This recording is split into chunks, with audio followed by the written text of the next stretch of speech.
I call the members to order, and the first item on our agenda this afternoon is questions to the First Minister, and the first question, Angela Burns. Good afternoon, First Minister. What plans do you have to support the pharmaceutical industry in Wales? Well, our plans are to be found, of course, in the national strategy. We have a strong presence of companies providing pharmaceutical services, and we have a proven track record of supporting clinical trials and pharmaceutical services here in Wales, and that will continue in the future. Indeed, you do have a proven track record on that, and I really welcome it. I recognise that your government has attracted considerable investment into the whole life sciences business, which in our country employs some 11,000 people. I am very concerned, though, about what might happen as a consequence of Brexit, and I wondered what... Allow the member to ask her question, please. Angela Burns. And I just wondered what discussion has your government had with its Westminster counterparts around the future of regulatory frameworks post-Brexit? And are you intending to feed into the House of Commons Health Select Committee inquiry, which is looking at post-Brexit arrangements to guarantee the supply of medicines, devices and products, and particularly in relation to our ability for NICE and the All Wales Medicine Strategy Group? We are exemplars throughout Europe and the EMA countries, and if we are no longer able to hook into the European exemplars, then we might lose some of that money that's coming currently into Wales for some of these pilots. And I'd just like to know what you're going to be able to do. Well, the member is very much correct to raise that issue. This, amongst many other issues, is not yet worked through in terms of clarity as far as the public are concerned. It makes no sense at all for the UK to have a different regulatory regime to the rest of Europe. One of the things that we have urged on the UK government is that there is no need for divergence when none is required. Why would we have a separate system that is different from everyone else, in effect? So I very much agree with her comments. We have made the point on this, and in other areas such as chemicals, for example, the REACH directive, what application will that have after we leave the EU? Does that mean that chemicals will be less regulated in the UK? And all these issues will form part and continue to form part of the discussions we're having with the UK government. Rhiannon Passmore. Diolch. First Minister Andrew Evans, upon his appointment as Wales Chief Pharmaceutical Officer, stated, and I quote, "Pharmacists in Wales are taking a central role in the Welsh Government's drive to provide patients with high-quality care promptly and closer to home. And I look forward to working with pharmacists and other health and care professions, building on the significant improvements we have already made." Can the First Minister reconfirm that the pharmaceutical industry in Wales is key to the Welsh Government's drive for equipping the Welsh National Health Service to serve its patients in the years ahead, and also update us on how that work is progressing? Absolutely. We support the pharmaceutical industry, for example, through the Life Sciences Investment Fund. That's made 11 investments into 9 companies, including those that serve the pharmaceutical industry. It's attracted considerable levels of co-investment. A Life Sciences Hub has been delivered to provide a physical focus for the sector in Wales, together with a company to implement and deliver key elements of policy. And that hub is one of the cornerstones of what the sector will need to build on in the future. We're working on a development of a brand with international reputation. Our trade missions, for example, to Medica have consistently been the largest single trade event for Wales over the past 3 years. And, of course, we see the continued growth of Bio Wales, which is the signature event for the sector, something that I attended a few years ago. And it's the vehicle for Welsh life sciences companies and academic departments to exhibit their expertise to an international audience. So the work is being done not just in terms of supporting pharmaceutical companies who are here, but ensuring them to have a pipeline of skills for the future. Question 2, Vicky. Question 2, Vicky Howell. What are the Welsh Government's priorities for the allocation of funding under the 21st Century Schools programme during this Assembly term? Well, the programme seeks to target investment at those schools and colleges in the poorest condition and to deliver sustainable, cost-effective buildings. And, of course, we are seeking to take forward the programme over the next few years, building on the success of the programme over the last few years. First Minister, I'm very proud that my constituency of Cynon Valley has benefited to the tune of over £100 million in new and improved educational facilities under the 21st Century Schools programme, which I understand is more than any other constituency in Wales. And I know that you attended the official opening just the other week of the new £22 million Coleg y Cymoedd campus in Aberdeen. Evidence that we took recently in the Economy Committee from Coleg y Cymru suggests, however, that the FE sector isn't as successful as perhaps it could be in tapping into that funding. So in terms of the important role further education has in providing choice to learners and in boosting skills, how is the Welsh Government engaging with the sector so that it can maximise the benefits of the programme? Well, it's right to say that over £120 million has been allocated for FE projects during the Band A programme. We've seen the results of that. Over £10.6 million of capital funding has been provided to FE institutions to upgrade their IT and skills equipment. Over the next wave of investment, Band B, we're working with FE colleges to develop their investment plans for this next wave, so that we can understand where, of course, investment should come, and we encourage FE institutions to come forward with investment projects that will benefit them as institutions. Nick Ramsey. First Minister, the 21st Century Schools programme has probably been one of the most popular Welsh Government policies over recent years, due in no small part to the role played by progressive, forward-looking local authorities like Conservative-led Monmouthshire.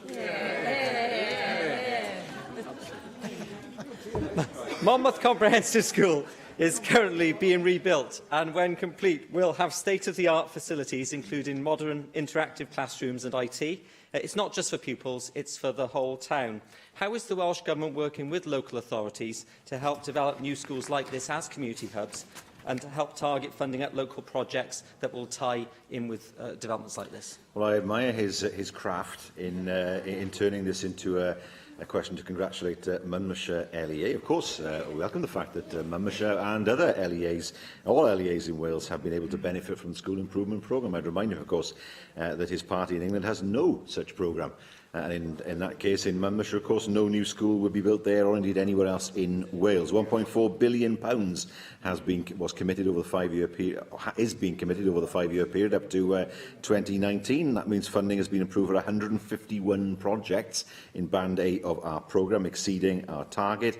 83 of those projects are complete, 45 under construction. That is a significant investment in the future of Welsh young people and Welsh education, which only a Welsh Labour government could deliver. Llŷr Griffith. Thank you, Llywydd. What steps is the government taking to ensure that the funding available within the 21st Century Schools budget is used to enhance Welsh medium education? Because we know, for example, that there is a higher rate of support for faith school. It's 85%, as I understand it, rather than 50% for schools more generally. Would you be considering some similar methods to that to ensure that you reach your target in terms of 1 million Welsh speakers?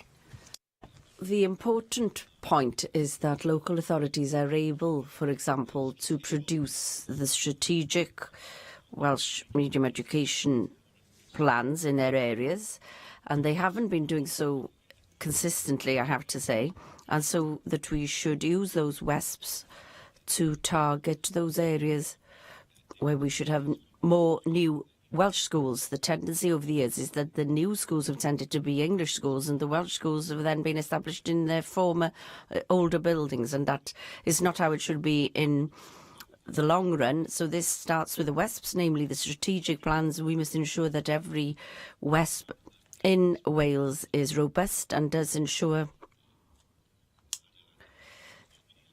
that it supports us in building up to 1 million Welsh speakers by 2050. Questions from the party leaders. Leader of the UKIP group, Neil Hamilton.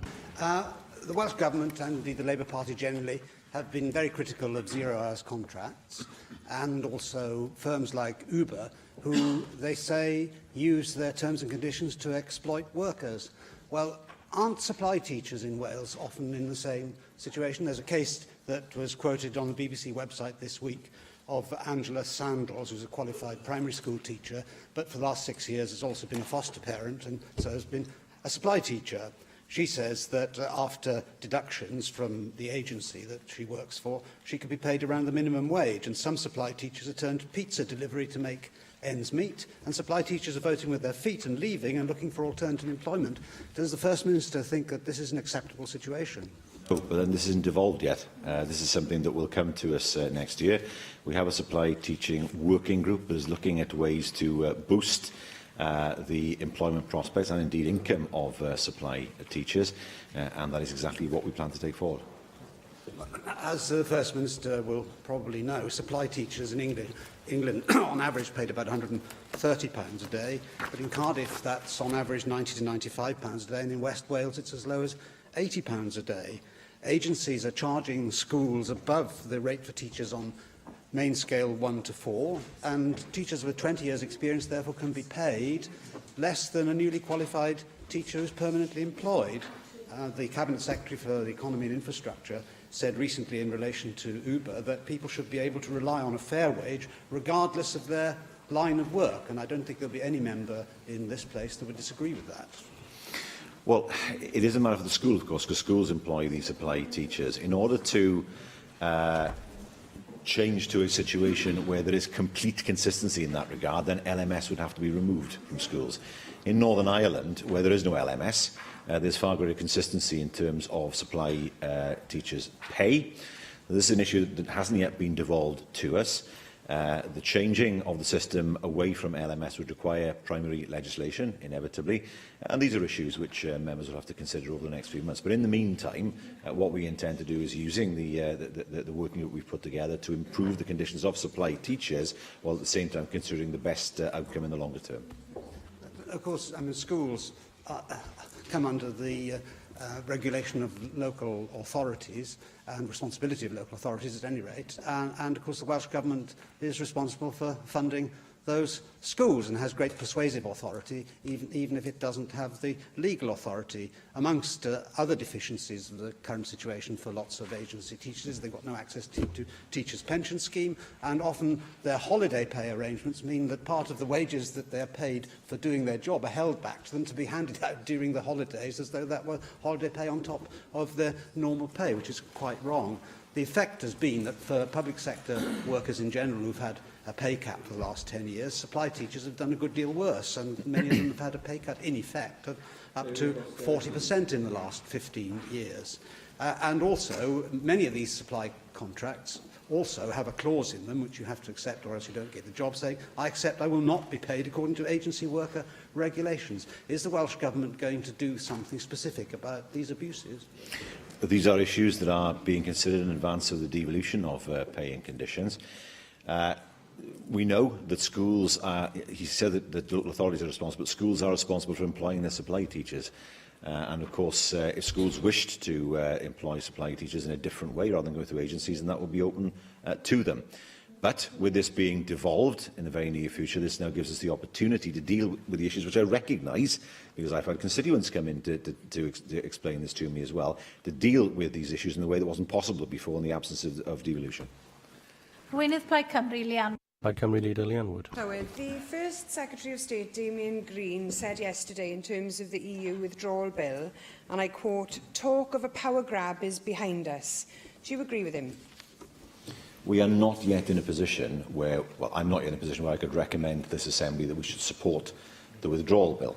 I did have a meeting with him and with the Secretary of State for Wales. I think it's fair to say there was a better understanding of our determination not to support the bill unless the power grab is addressed.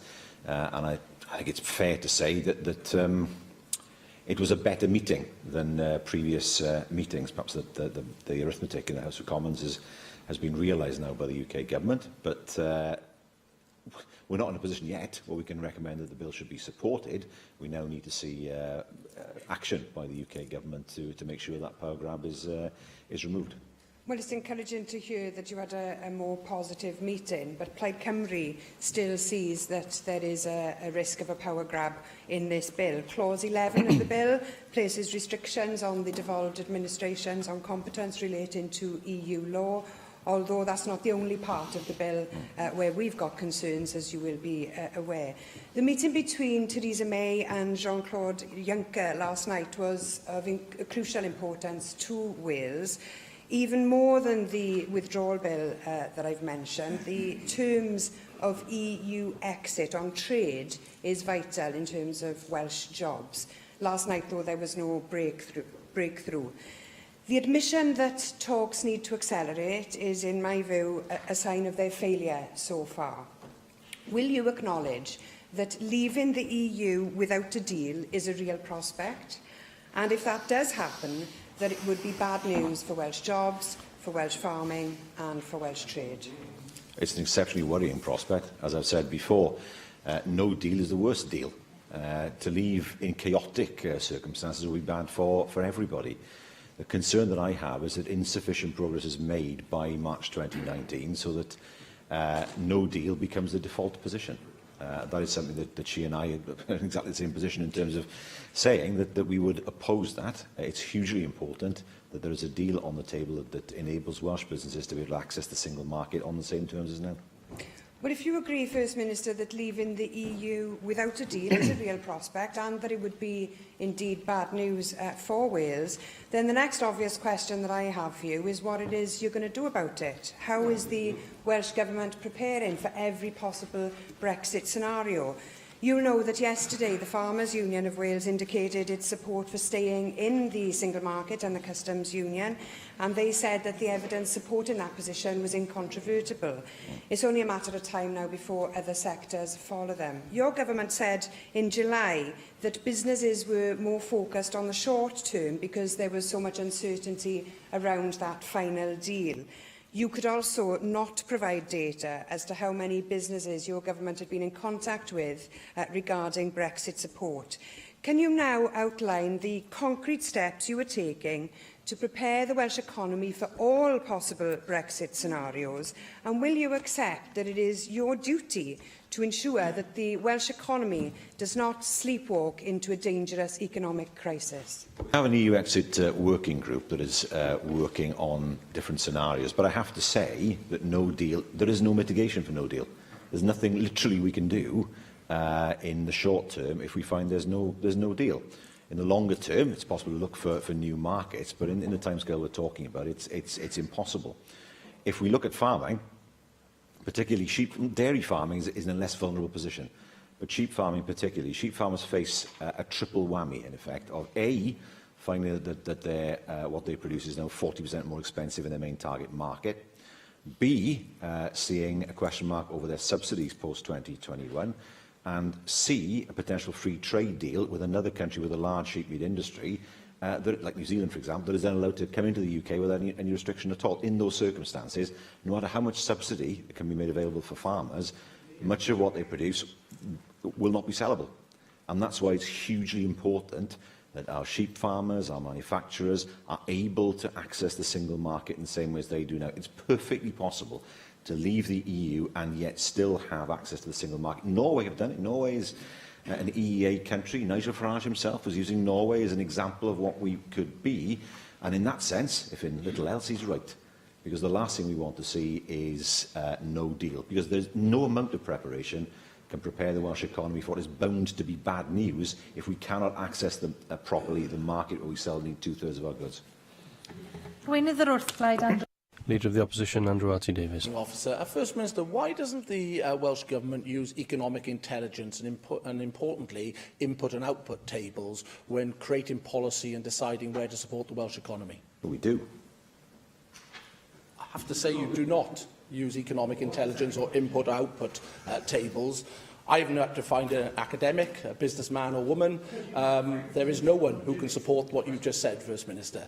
If you look at the Scottish model, they have a dedicated unit at Strathclyde University, which they established some years ago, that informs Scottish Government policy about the output of the economy, about job creation, and above all, about the support that the economy in Scotland needs. I am concerned at the flippancy of your answer, in particular when you look at the challenges that the Welsh economy faces.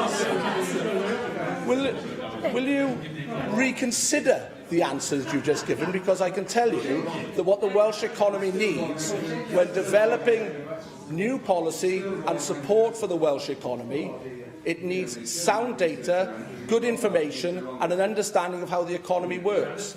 And I point again to your assertion that you say yes, when in fact, compared to what Scotland do with a dedicated unit at Strathclyde University, you have nothing of a comparable nature. Well, first of all, the worst thing for the Welsh economy would be a chaotic Brexit. And that's the worst thing of all. We do have a chief economist who advises government. We consult with businesses through bodies such as the Council for Economic Development, and in that way we have the intelligence that we need to take the Welsh economy forward. But he speaks as if we have nothing in terms of advice. We do have a chief economist and a department who provides us with that advice. First Minister, economic intelligence and input and output tables are well understood in the development of public policy, the length and breadth of governments around the world. It was a relatively straightforward question I opened this series of questions with. When you look at the challenges that the Welsh economy faces, putting Brexit to one side, on automation, for example, which one of your backbenchers has highlighted time and time again in this chamber, by 2025, we will lose 15% of the jobs in the workplace as we understand them today. By 2035, we are set to lose 35% of the jobs in the workplace as we understand them today. 2035 is only 18 years away. You have no ability, and I reiterate this, you have no ability to use the tools that other governments use, the length and breadth of the world, and in particular in devolved contexts such as Scotland. Will you commission a unit here in Wales to support the development of public policy on input and output policy for economic intelligence, First Minister? Well, again, as I said, we have the bodies that have been set up to work with industry. Industry Wales is another example of that. We have a chief economist and other economists who can support what we are doing. We also have the Public Policy Institute for Wales, whose job it is to look at issues as they arise and provide us with advice. We do have that academic input into policy making. He seems to give the impression that somehow we have no economic data at all, or advice that advises on what we need to do. That is not correct. And as we see from the fact that unemployment is at a low level and FDI is at a very high level, that the information we're getting is clearly right as far as the decisions we're taking are concerned. Question 3. Question 3, Adam Price. Has the Welsh Government specified the provision of electric trains between Cardiff and Swansea in its invitation to tender for the Wales and Borders franchise? Well, as a result of the UK Government announcement in July that it wouldn't electrify to Swansea, bidders for our rail services will be unable to provide and operate electric trains between Cardiff and Swansea in any event. The original business case in 2012, there was the basis for the electrification decision included 4 electric trains per hour between Swansea and Cardiff, including local services, as I understand. Now, had the Welsh Government inserted a requirement for electric local services in the detailed franchise specification as per this original business case, the Department of Transport would have found it nigh on impossible to reject electrification. So hasn't the Welsh Government missed an opportunity here? What are you going to now do, given the situation that we're now in, to rectify the fact that Swansea is not going to have the electrification that was promised? Well, the blame for the failure to electrify is at the feet of the UK Government. It was they who made the promise to electrify the line. It was they who withdrew or reneged on that promise not to electrify that line. We know that the cost is about 500 million to electrify between Cardiff and Swansea. We want to make sure, as our plans have shown, whether it's via the Metro or whether it's via more widely to the franchise, that we want to run better trains more frequently on our railway lines. I don't think it would have made a blind bit of difference, to be honest. If we'd specified it in the franchise, they would still have withdrawn their funding. Mike Hedges. Thank you, Llywydd. I would like to stress the importance of the electrification of the main London-Swansea rail line in going through Bridgend, First Minister. I think it's incredibly important. The message it sends out to potential investors about how important you think an area is when you stop the electrification 40 miles away, I think is seriously disadvantageous to those of us who live west of Cardiff. Will the First Minister continue to support the electrification of the railway line from Cardiff to Swansea? Yes, is the simple answer. But of course, this is not a devolved area. The budget is held by the UK Government. It's the UK Government to make good on its promise. I share his concern that in time,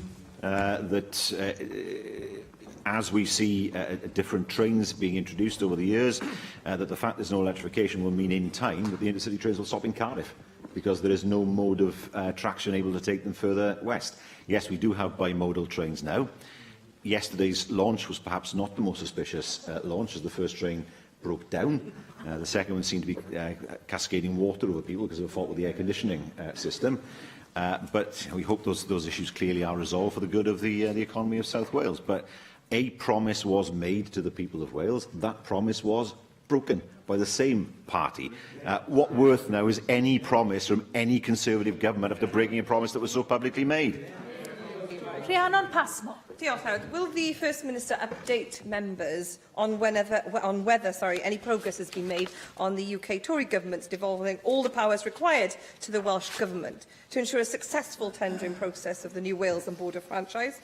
The people of Wales want to see the First Minister of Wales and the Cabinet Secretary for Economy and Infrastructure fully in charge of this process without any interference from Chris Grayling, Alan Cairns and their officials. And yesterday, these two boarded a state-of-the-art new train that left 25 minutes late owing to technical issues, and it was further delayed en route. Water leaked from air conditioning units and commuters were forced to stand with the air conditioning units turned off. Can the First Minister do all in his powers to keep the calamity Conservatives away from decision-making on the Welsh railway network? I think that's best. I mean, with regard to the franchise agreement, progress is being made in that regard now. There were some blockages that needed to be cleared. They have been cleared.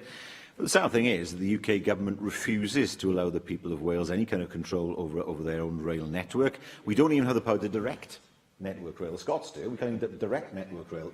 And the reality is that only 1.5% of rail investment comes to Wales.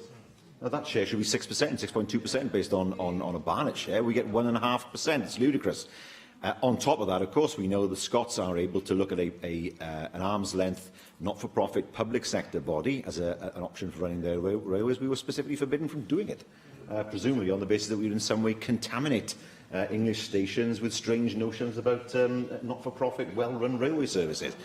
But that is the difference between the treatment of Wales and England and Scotland by this Conservative government. When it comes to rail, we get no fair play at all. We get broken promises, but we as a Welsh government make up for their deficiencies. Question 4. Question 4, Mark Ishwood. How is the Welsh Government supporting the recruitment of police officers in Wales? Well, policing is not devolved to the Welsh Government, so we have no involvement in the recruitment of police officers.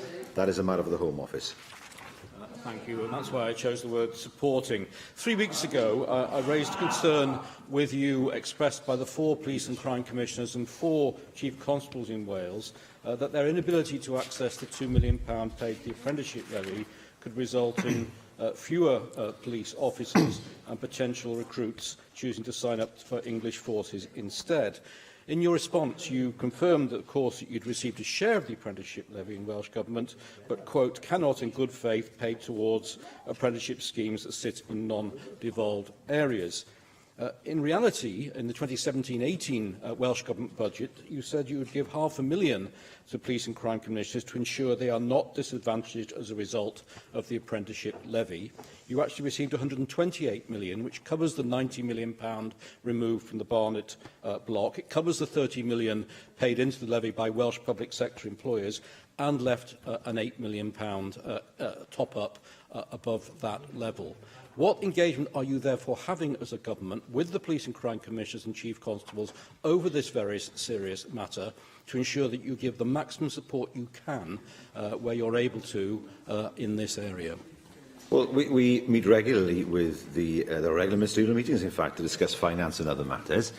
Bear in mind, of course, that as a government we supported and continue to support 500 PCSOs across Wales, an issue that is not devolved, but is an issue of community safety that we want to take seriously and has had a positive impact on so many communities.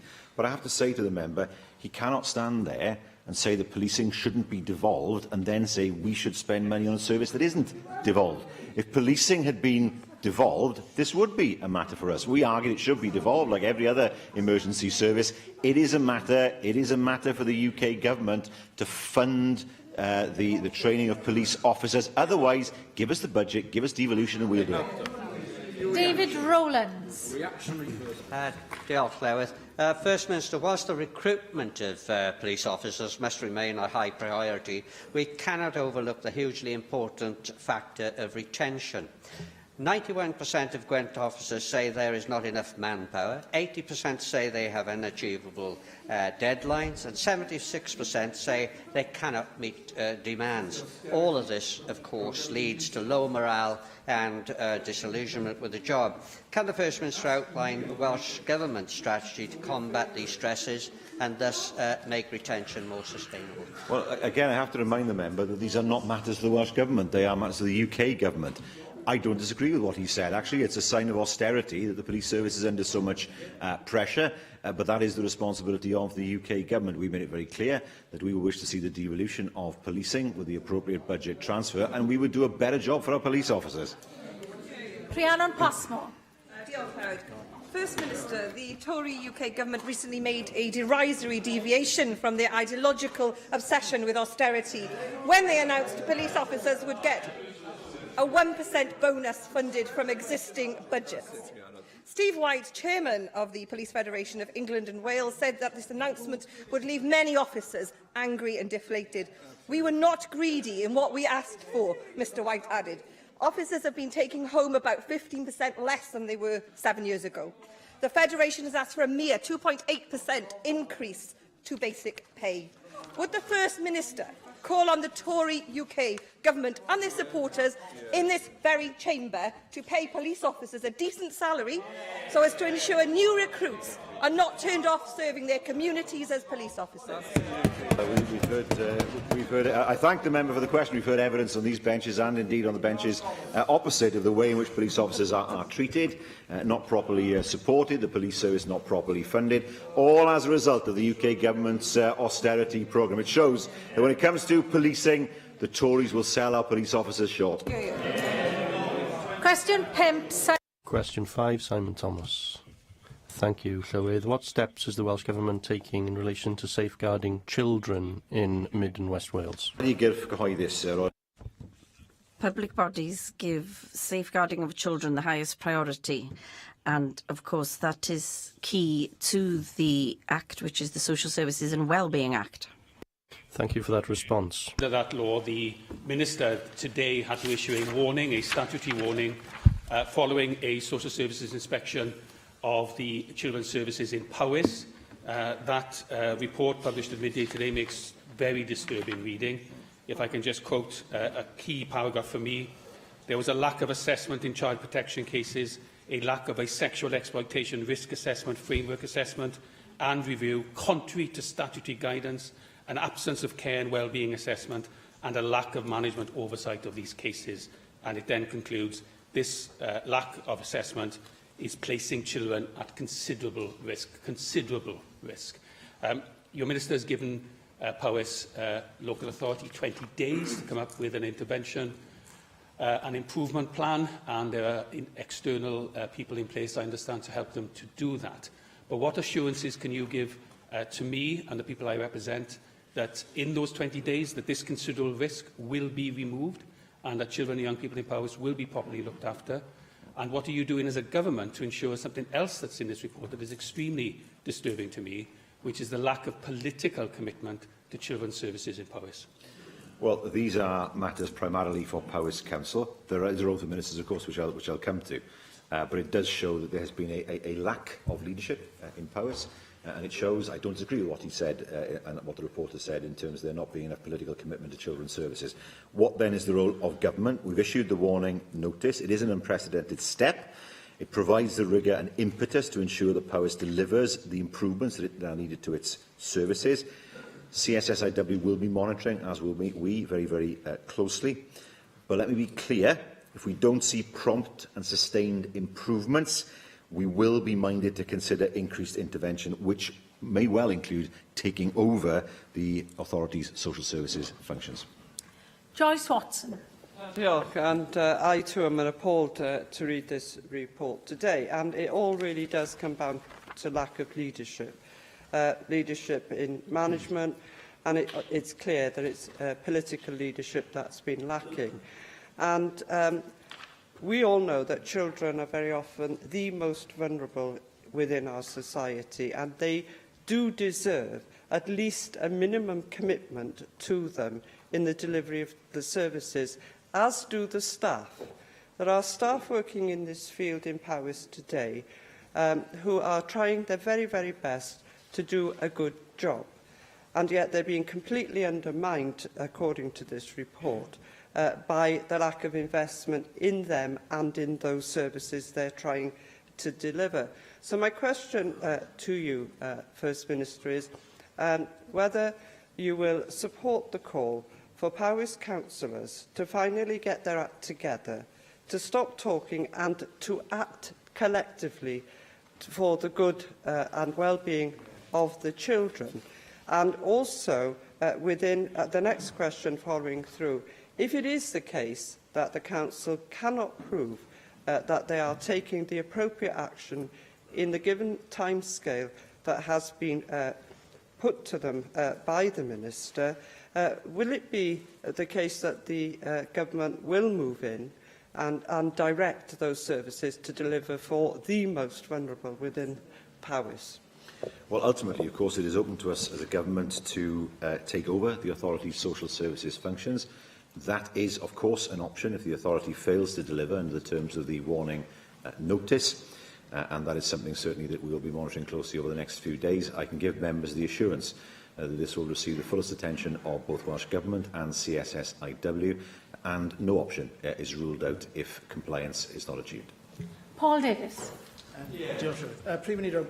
Thank you, Presiding Officer. First Minister, you will be aware of the sad case of Seren Bernard in my constituency, who committed suicide in 2012 whilst under the social services of Pembrokeshire County Council. I saw her mother some weeks ago to discuss a report of Pembrokeshire Council into this report, and this report isn't to be published for legal reasons. It is important that issues such as this are dealt with in an open and transparent manner so that lessons can be learned by local authorities. So, following on from Simon Thomas's questions, what specific guidance will you as government publish to local authorities in cases such as this to ensure that lessons are learnt in order to safeguard more children in the future? Well, I would encourage the authority to consider publishing the report, possibly by rejecting some parts or redacting some parts of the report, because we always start from a position of wishing to publish, and I understand that due to legal reasons it's not always possible to publish everything. But it's important that the authority doesn't say we will not publish anything for legal reasons. So it's important that they reconsider to see what they can publish, and then, of course, to reject whatever's problematic. Question 6, Neil McAvoy. Will the First Minister outline what code of conduct applies to the office of First Minister? The Ministerial Code. First Minister, you claimed in this chamber last year that lobbyists don't have access to government ministers. You had to go back on that when it turns out that they do. You claimed this year that Plaid Cymru ministers were somehow implicated in the Lisvane land deal scandal when £39 million was lost. The sale was decided after Plaid had left government. Lastly, you gave an interview to the South Wales Echo about local development plans. Then you claimed that you never make comments on LDPs or planning applications, and the reason why the story appeared in the paper in that way was because I put it there and phrased it that way.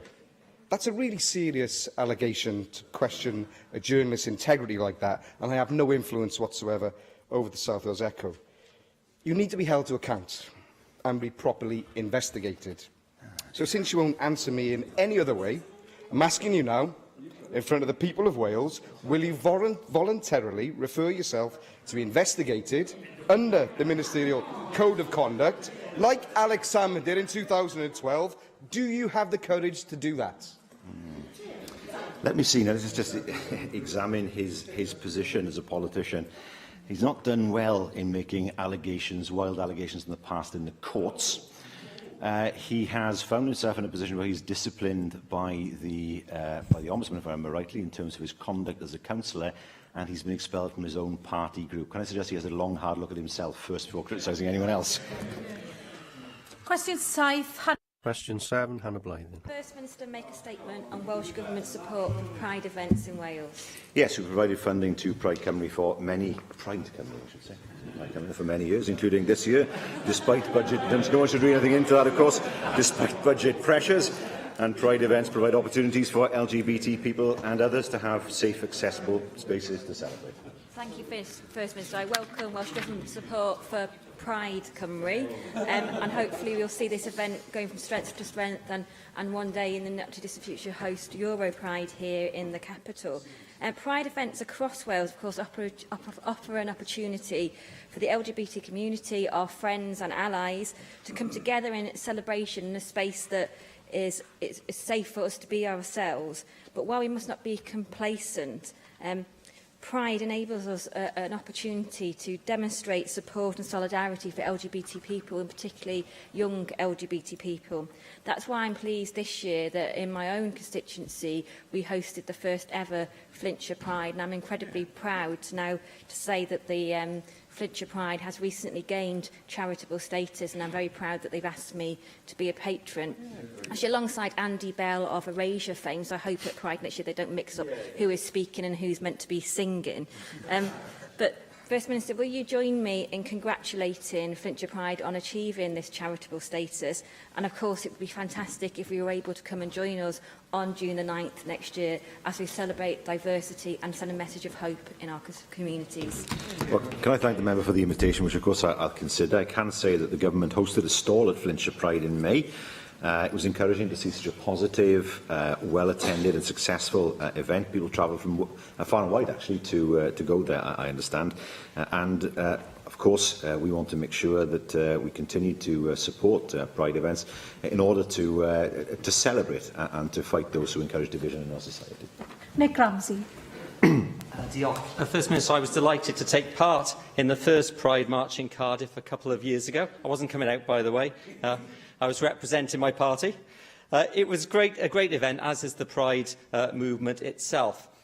Following from what Hannah Blythen said, these events, I welcome Flintshire Pride, but these events do tend to be associated, or have been in the past, with cities and urban areas, which is great as far as it goes. But will the Welsh Government look at ways of increasing the diversity relevance of Pride across all parts of Wales, particularly rural areas, so that people from all across the country can benefit from the spirit of Pride and the freedom that it brings?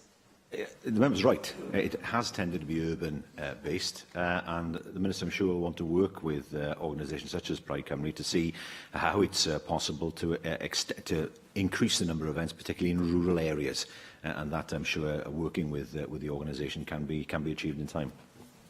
Adam Price. Over the past few days, the Iris Film Festival has been staged here in Cardiff.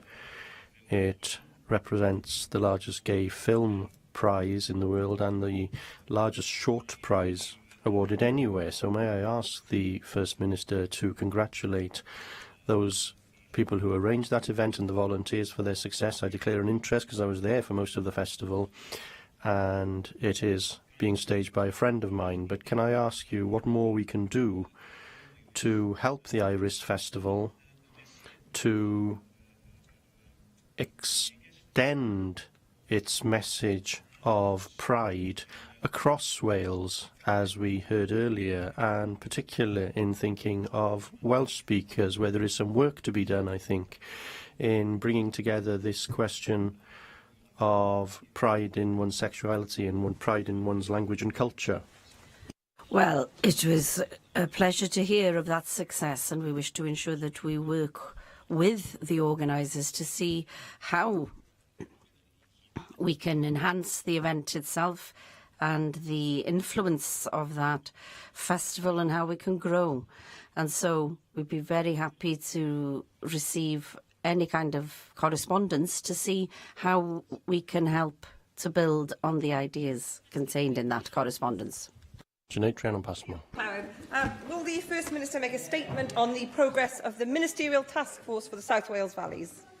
The task force published Our Valleys, Our Future in July, identifying 3 themes: good quality jobs and the skills to do them, better public services and my community. Following further discussions with communities, local authorities, businesses and delivery partners, a detailed delivery plan will be published on the 7th of November.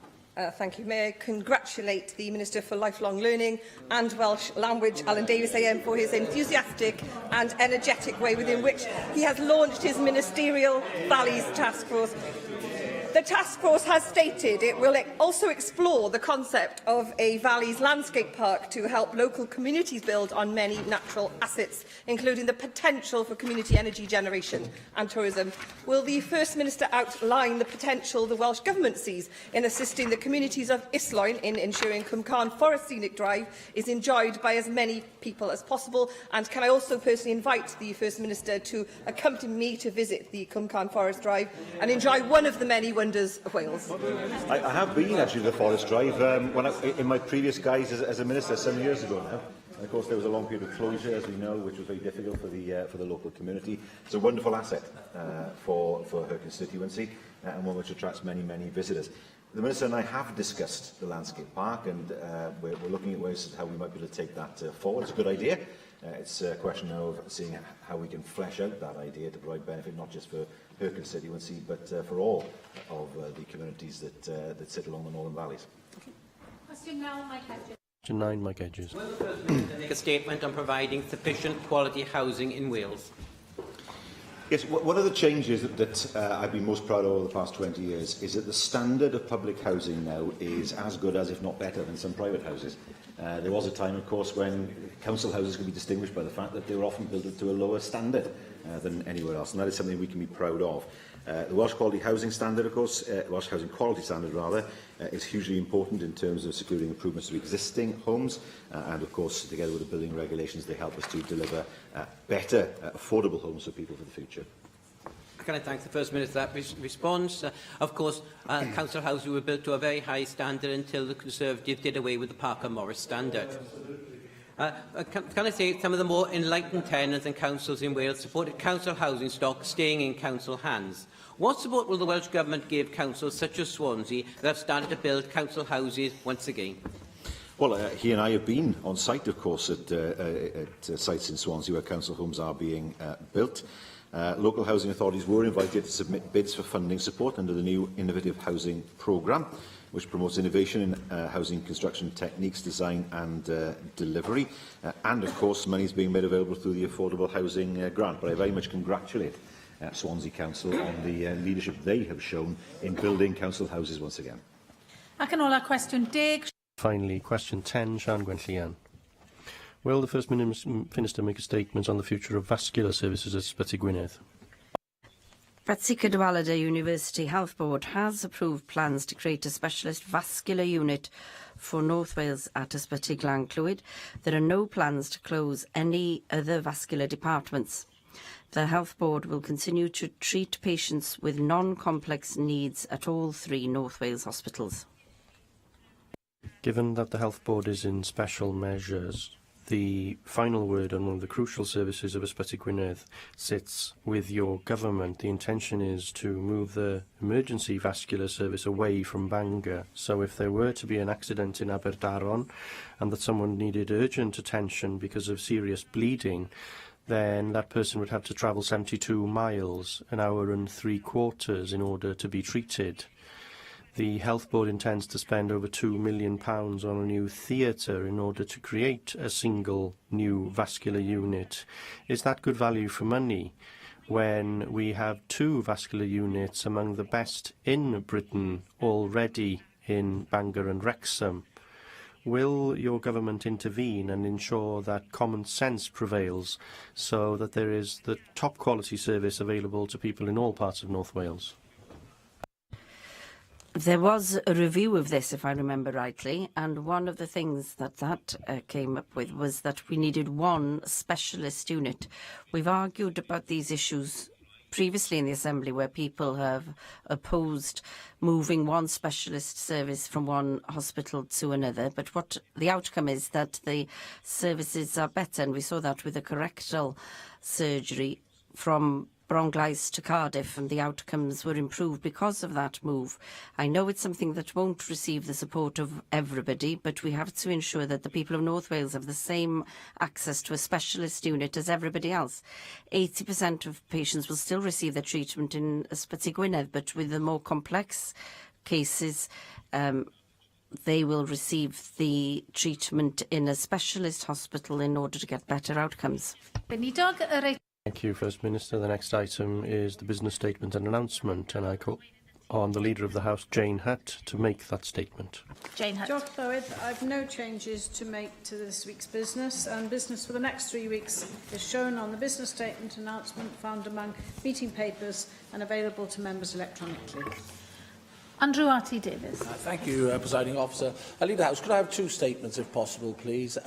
One in relation to the Welsh Government's proposals about extending the Eastern Bay link, which is the missing part of the road network around Rover Way and joining on to the old A48 and M4. And I'd be grateful if the Minister for Transport or Cabinet Secretary for Transport would consider issuing a statement to indicate what progress has been made to work up the proposals, and in particular who is involved in those proposals, and whether there is a government timeline for delivery of this important part of the transport infrastructure to fill in the missing link that exists around the city of Cardiff. And the second statement I'd request, if possible, please, Leader of the House, is from the Cabinet Secretary for the Environment in relation to the incinerator in Barry. I know this is an issue that you as a constituency member is very familiar with, but I'd be very grateful if the Cabinet Secretary could issue a statement to outline precisely the role that NRW will be playing in determining the permit in relation to the incinerator down in Barry Docks. But importantly, are NRW able to insist on an environmental impact assessment, which wasn't requested at the start of the planning process?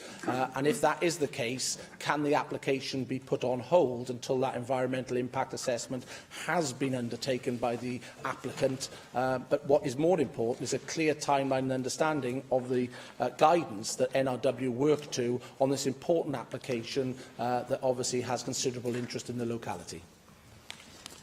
Thank you, Andrew Arty-Davies. Of course, in terms of the extending the Eastern Bay Link Road, I think we should welcome the connection now we have got with Eastern Bay Link. It's tremendous. It's having a huge impact, as we knew it would, in terms of that investment. Of course, all transport plans are subject to the National Transport Plan, and of course also to the availability of funding, the all-important funding, which of course, as I'm sure you would recognise, requires support.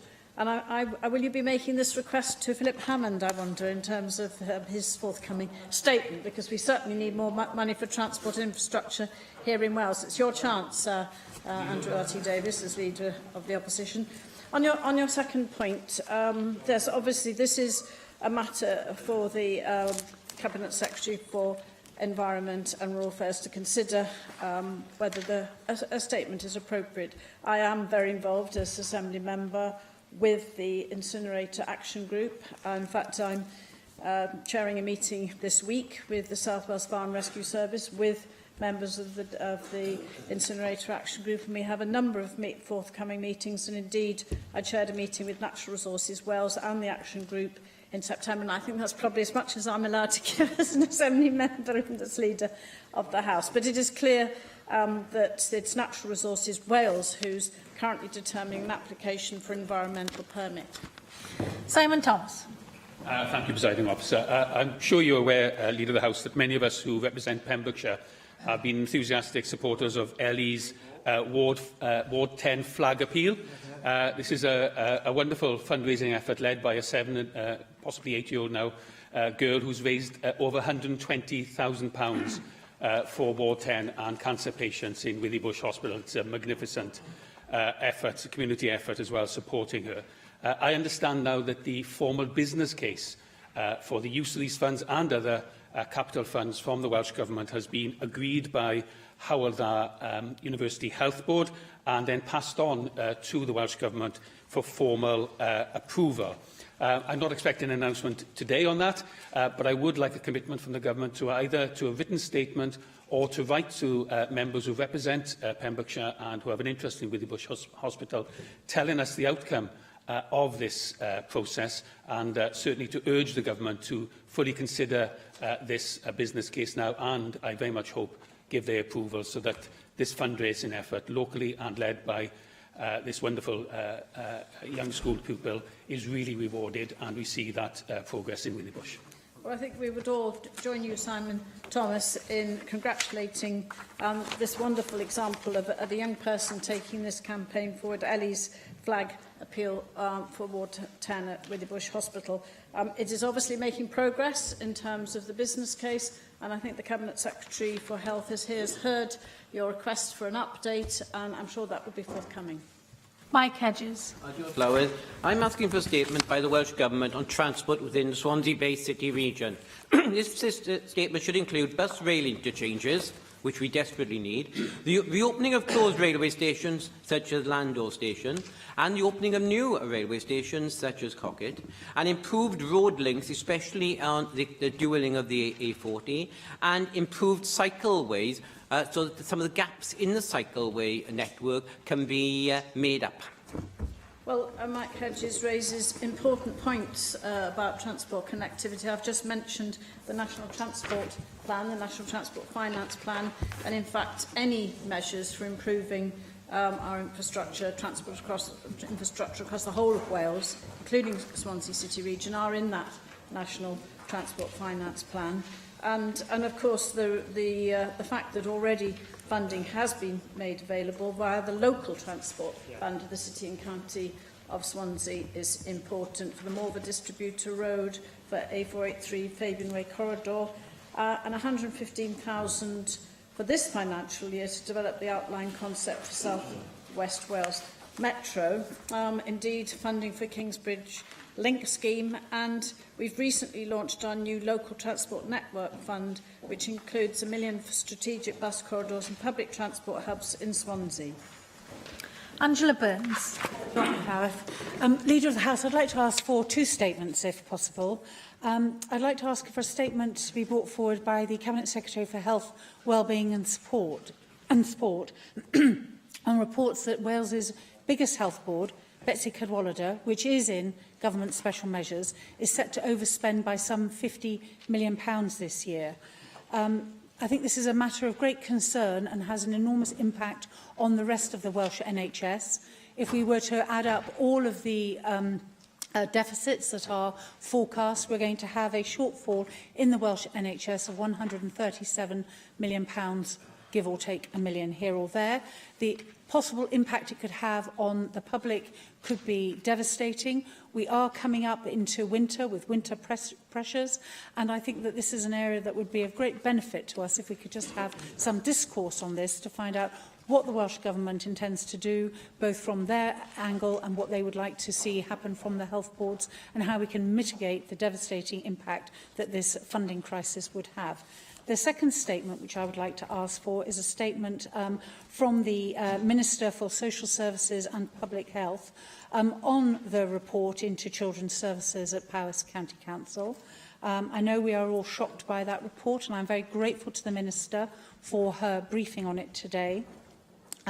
Again, I believe it's in the public interest for there to be a statement so that some of the questions that some of the other Assembly members here have raised so pertinently this morning can be properly explored. And I would like to point out to you, Leader of the House, that there is a precedent for bringing forward statements when there is when a local council is put into some kind of distress by the Welsh Government. There was a precedent set when Gwenda Thomas, the then Minister, put Swansea into special measures. This is the first warning under the Social Services Act, and it would be timely for us to be able to see how that Act is being able to work. And again, I think it would aid public discourse on yet another very, very sensitive matter that is in the public interest. Well, I thank Angela Burns for both those questions, and perhaps in response to the first one, I could take the opportunity to clarify that Betsy Cadwallader is not set to overspend by 50 million this year, but the board have identified a significant risk that they may not achieve their planned £26 million deficit, but they are properly using their bond governance to address this. The Health Board has recognised the risk and are finalising a financial recovery plan to ensure that they achieve the £26 million deficit, which represents a control total, and these actions will materially improve their forecasts. But also, if I could add to this point, in response to your question, as part of the special measures arrangements, officials since August raised concerns on the financial performance to date and the potential impact on the forecast deficit. They've had additional escalation meetings with Health Board executives on performance and finance, and an independent financial governance review has been commissioned, and that will cover the development, adoption and performance of the 2017-18 financial plan, and the Cabinet Secretary, along with the NHS Wales Chief Executive, has met with the Chair, Chief Executive of Betsy Cadwallader. So I hope that gives you a robust response to your question. On your second question, which of course Simon Thomas also raised with the First Minister, it is important that, again, we share and air what the government is doing in response to the care, the social care and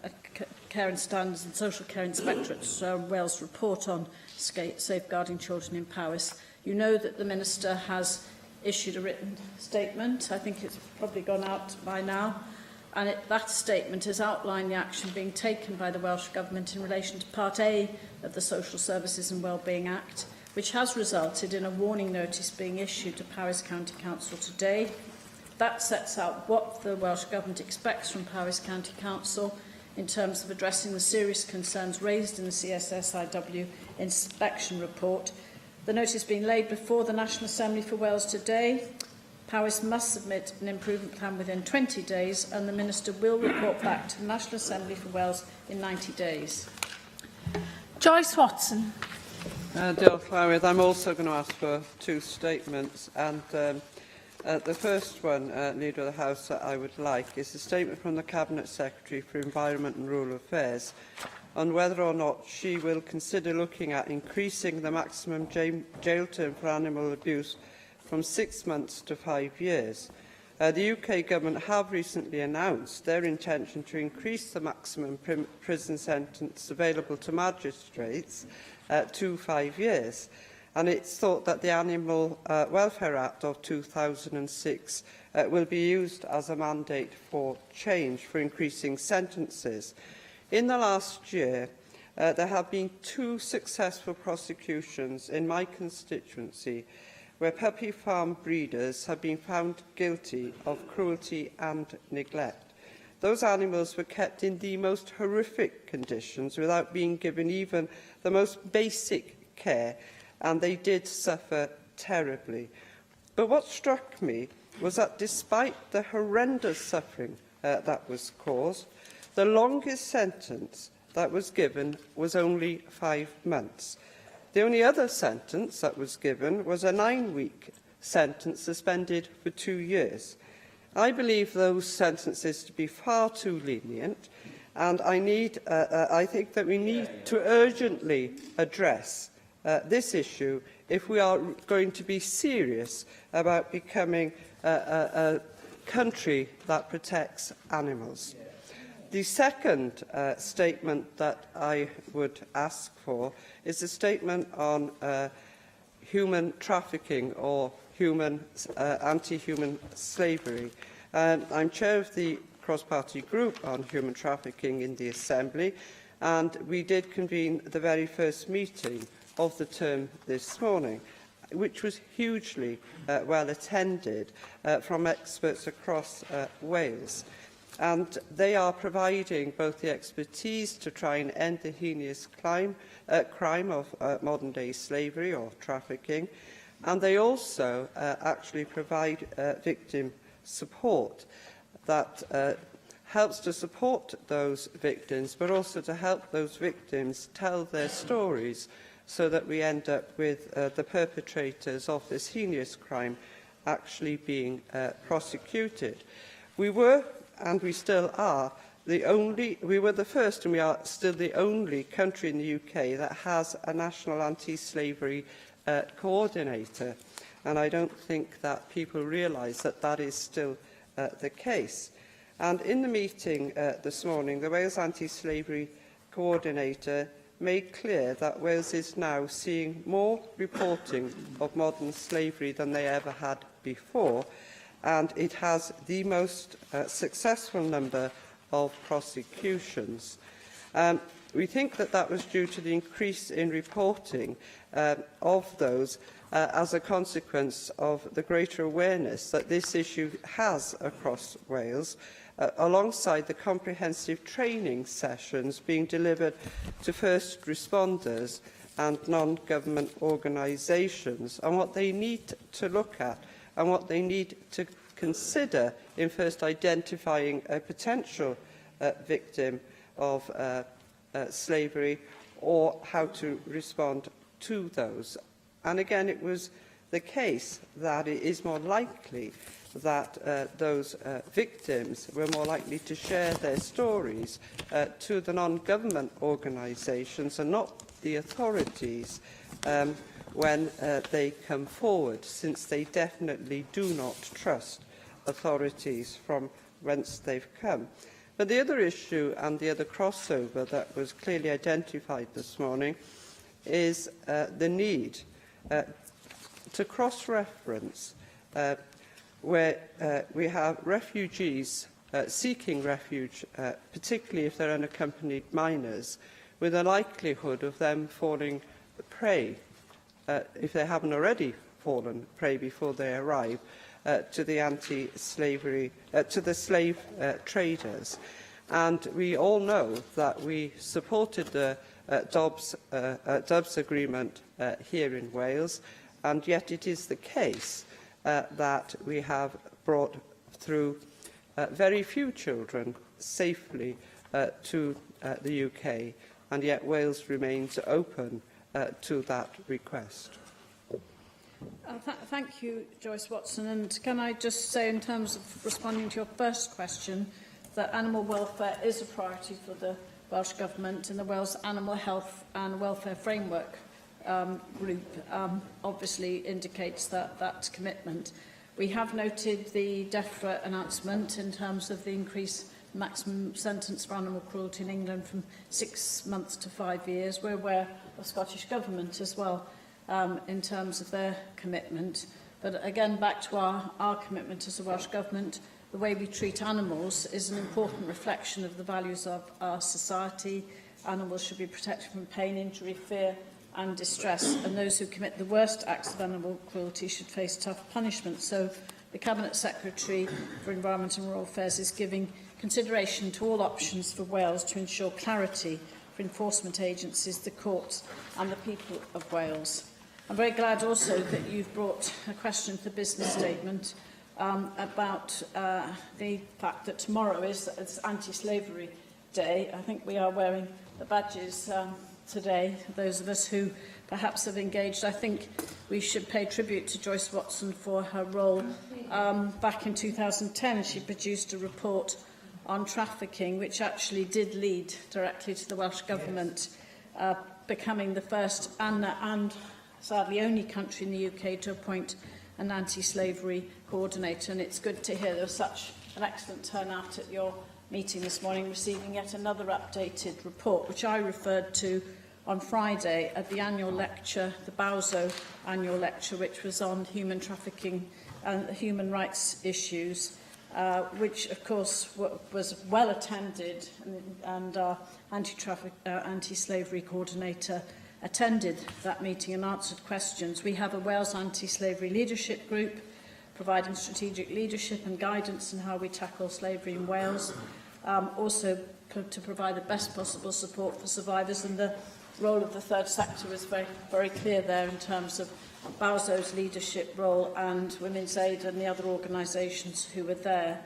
But also we are sharing and learning with other partners, including UK government departments, the UK Independent Anti-Slavery Commissioner, and looking at we provide training as well, 3-day joint training provision for law enforcement senior investigating officers and Crown prosecutors and Crown advocates. And also, you mentioned refugees. We're working with partners to provide support for refugees coming to Wales, which will help mitigate against the risk of exploitation. So this is about leading to an increase in the number of reported cases which you've reflected on, and it is through improved reporting that we can help ensure that victims receive the support they need and that perpetrators can be brought to justice. Diolch I Arweinydd. Thank you, Leader of the House. And the next item is a statement by the Cabinet Secretary for Communities and Children on the regulation of registered social landlord Wales Bill. And I call on the Cabinet Secretary to make a statement. Carl Sargent. For the opportunity to make the statement on the regulation of registered social landlords Wales Bill, which I introduced yesterday. The bill addresses issues as a result of classification decision by the Office of National Statistics and the decision to reclassify registered social landlords as public non-financial corporations effectively brings RSL private borrowing into the public accounts. The bill sets out provisions which will allow this decision to be reviewed by ONS in order to maintain the current funding arrangements for RSLs here in Wales. RSLs in Wales provide around 141,000 affordable social rented homes in total and played a vital role in meeting the previous Welsh Government's target of 10,000 new affordable homes. A significant proportion of their development programme is funded through borrowing from the private sector to supplement funding received from Welsh Government. The Welsh Government has committed to providing 20,000 much-needed new affordable homes during the current Assembly term. RSLs have committed to deliver at least 12,500 of these new homes. Now, in September 2016, the Office of National Statistics reclassified RSLs in the national accounts as public non-financial corporations. What, at first, might be thought as a technical accounting decision could, in fact, have serious and far-reaching consequences. It means that RSL private borrowing, currently on average £200 million per year, or £1 billion over the period, will be classified as public sector net borrowing and score as a charge against Welsh Government budgets. The impact of the ONS decision is significant, and if we don't bring forward legislation and RSLs remain classified as public sector organisations, funding for them to build homes would have to compete with other Welsh Government priorities. We would need to either increase Welsh Government spend on social housing by around £1 billion during this Assembly term, with serious effects to other spending commitments, or to accept that RSLs would be able to provide significantly fewer new affordable homes and not be able to borrow to invest in existing stock. RSL borrowing also supports the positive contributions they make to communities in which they work, including significant local training, employment, social and economic benefits. There will also be uncertainty for funders who have made long-term commitments to funding an independent RSL sector. The alternative is to take action to enable ONS to reverse their classification decision, which will maintain the current funding arrangements, and this is why I've introduced the Regulation of Registered Social Landlords Wales Bill. ONS has made similar decisions in respect of social landlords in other parts of the UK. The Scottish Government has already introduced compatible legislation on a timetable similar to our own, while the UK Parliament has already passed legislation with a similar purpose to cover England, with associated UK Government regulations currently going through the parliamentary process.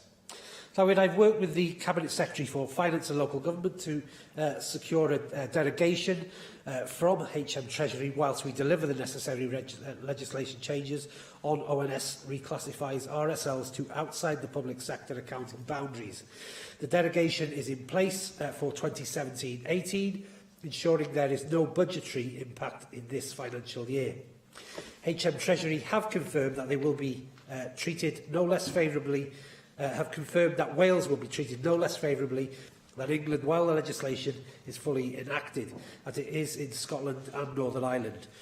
HM Treasury does, however, expect to see progress in bringing forward legislation to enable the ONS to reverse its decision. The reason for the ONS decision is that RSLs are subject to central and local government control through provisions which are mainly set out in the Housing Act of '96. Therefore, the scope of the bill is restricted to dealing only with the controls identified by ONS and changing them only enough to meet the ONS requirements, while ensuring the aim of the bill, allowing ONS to reclassify RSLs and maintain current funding arrangements, is achieved. However, the bill makes provisions covering disposal of land by RSLs, as well as certain constitutional changes and changes to the structures of RSLs, local authority influences in RSLs, and when the Welsh ministers can use powers in respect of inquiries, enforcement and intervention in relation to RSLs. I want to be clear. The bill will not result in an unregulated social housing sector. There will still be robust and effective regulation after the changes it proposes has been made. The Welsh ministers will still be able to take action where appropriate. We will still retain continuing intervention and enforcement powers, and the bill clarifies the circumstances in which this could be used. In December 16, partly in anticipation of the implications of the ONS reclassification, I launched a new regulatory judgment framework and performance standards. Judgments on RSLs governance, including landlord services and the financial viability, will be published at least annually, and RSL boards are required to submit an annual compliance statement confirming that they are meeting the performance standards. Therefore, the regulatory framework remains extremely robust. The policy proposals and the draft version of the bill have been discussed with ONS, and ONS have determined that if the bill receives royal assent in its current form, the totality of the public sector influence exercised through central government, local authorities and the existence of nomination agreement would not constitute public sector control. So, if the legislation is enacted as introduced, ONS will be able to reconsider its classification of RSLs here in Wales. We've been engaging with stakeholders, including tenants and funders, RSLs and their respective representative bodies, since before the ONS announcement last year. We also conducted a public consultation on the proposals. Key stakeholders understand the need for the bill and have generally given it their support. More importantly, perhaps stakeholders understand the likely impact of not enacting the legislation that we are proposing with this bill. Assembly members across the political spectrum have been clear about the need to find a solution which enables ONS to reclassify RSL in Wales back into the private sector as soon as possible. I look forward to working with the committees and Assembly members as we consider the bill and make the necessary changes required to safeguard the supply of good, quality, affordable homes here in Wales. David Malden. Thank you, Chair. Can I thank the Cabinet Secretary for his statement, and indeed in the light of the Office for National Statistics reclassification of registered social landlords into the public sector, the Welsh Conservative Party does believe the general principles of this bill should be supported. Obviously, we will pay close attention to the details in committee, but I think there is a general political consensus that this matter must be resolved.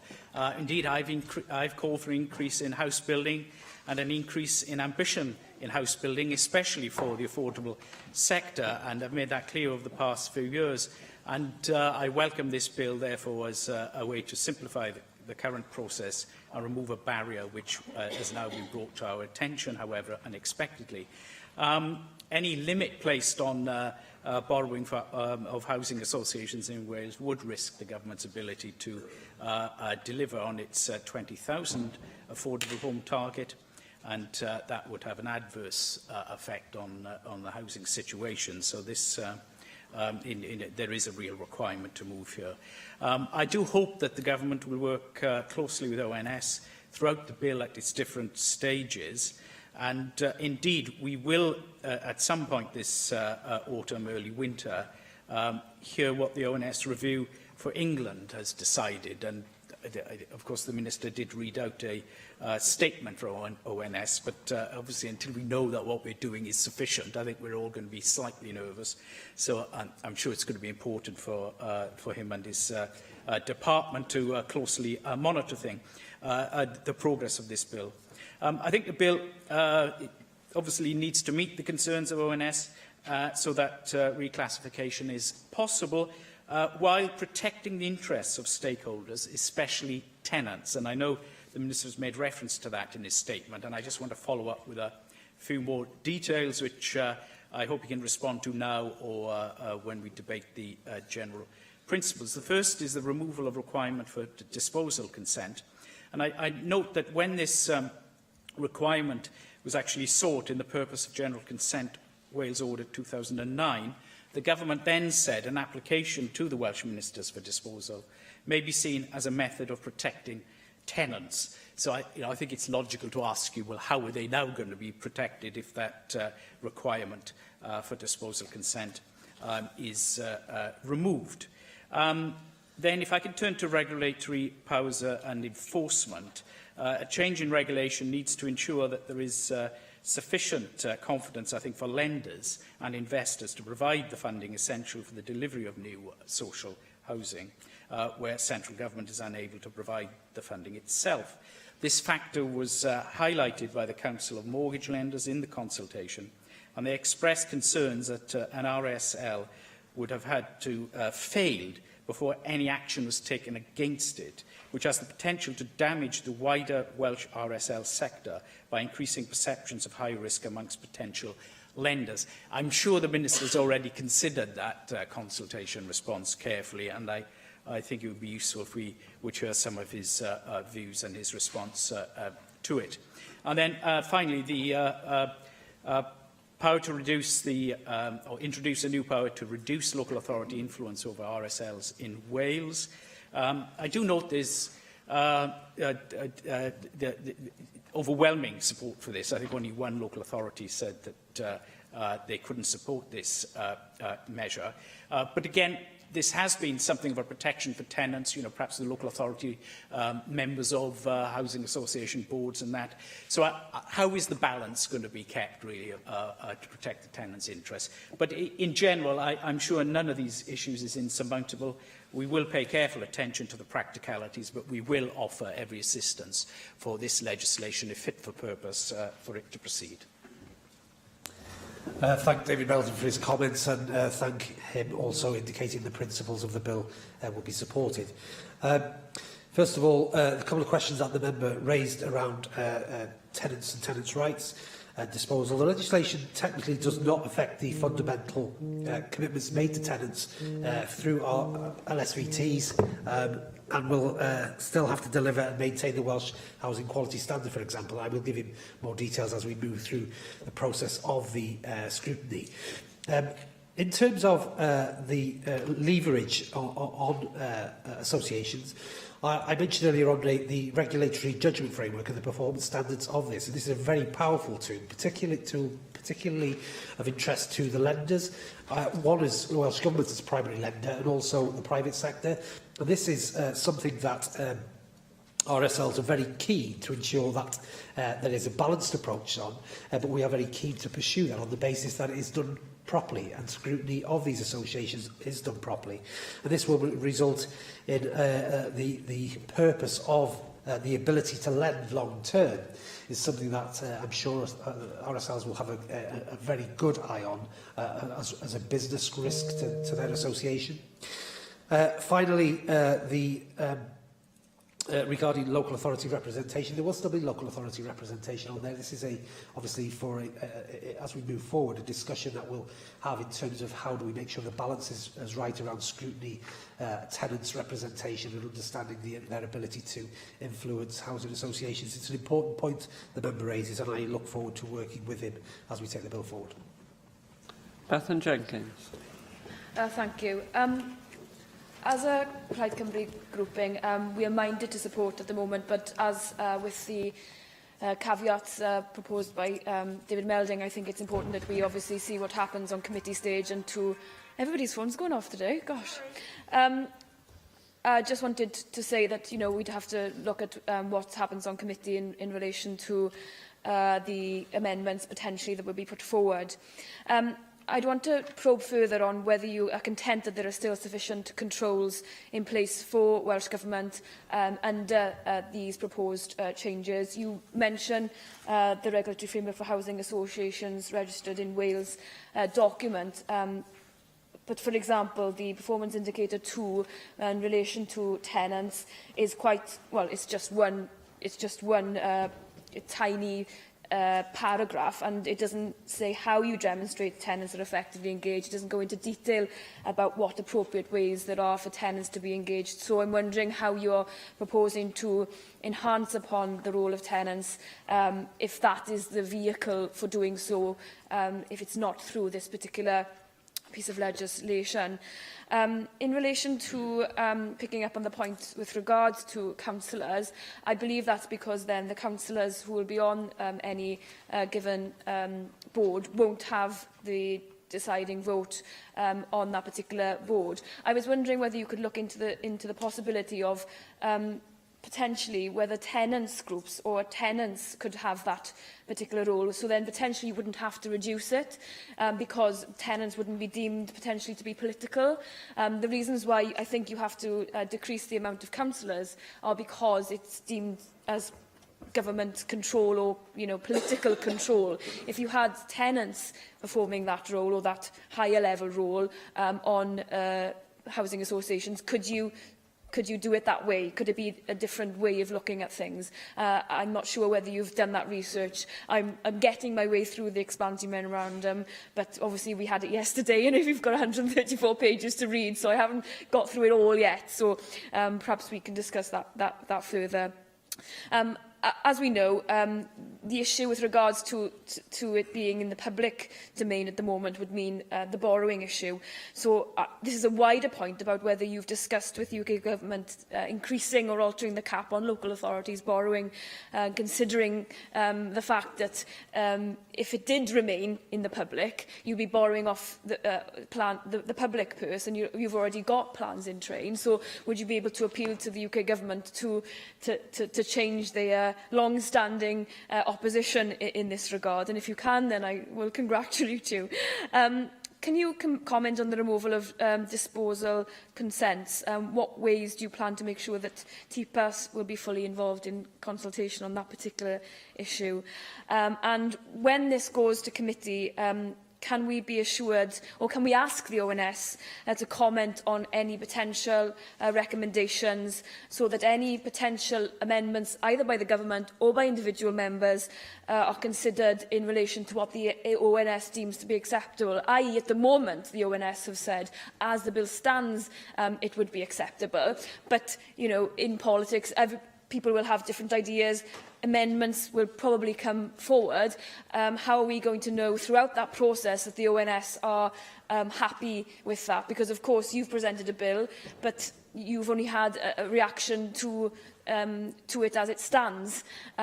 When we've discussed this before on the Education Committee in the previous Assembly, where we had reclassification of the FE and HE, we did have a private briefing from the ONS, but we didn't have something on the record. But really, I think we need to be as open and accountable as possible. So whether the ONS could give the committee dealing with this that type of flexibility and that openness to discuss whether possible amendments would be futile or whether they would be able to consider them appropriately. I mean, I think at the end of the day, we want to be able to build more social housing, and if changing this means that happens, then of course we think we will be able to support it. But I think it's about the detail of what's proposed and how we ensure that tenants' rights are at the heart of all of this. The Cabinet Secretary to respond. Can I ask people to check their phones? Thank you, Llywydd. Again, I'm grateful for the members' indication of principal support for the passage of the bill, subject to the details. I think the member's final point was one of the important ones that she raises about the fact of the consequences of not doing this has dramatic effects on the ability for the RSLs or government to deliver on social housing. So the the other details are important, but the principle of the bill going through is with agreement of ONS and is with agreement of the Treasury for a certain time period. Otherwise, the risks to our sector are huge. Some of the details that the member raises is something that I will give further consideration to as the passage of the bill moves forward. It is about making sure that there is proper representation, but we did hold a public consultation on the bill, and responses, as the member says, was broadly supported. The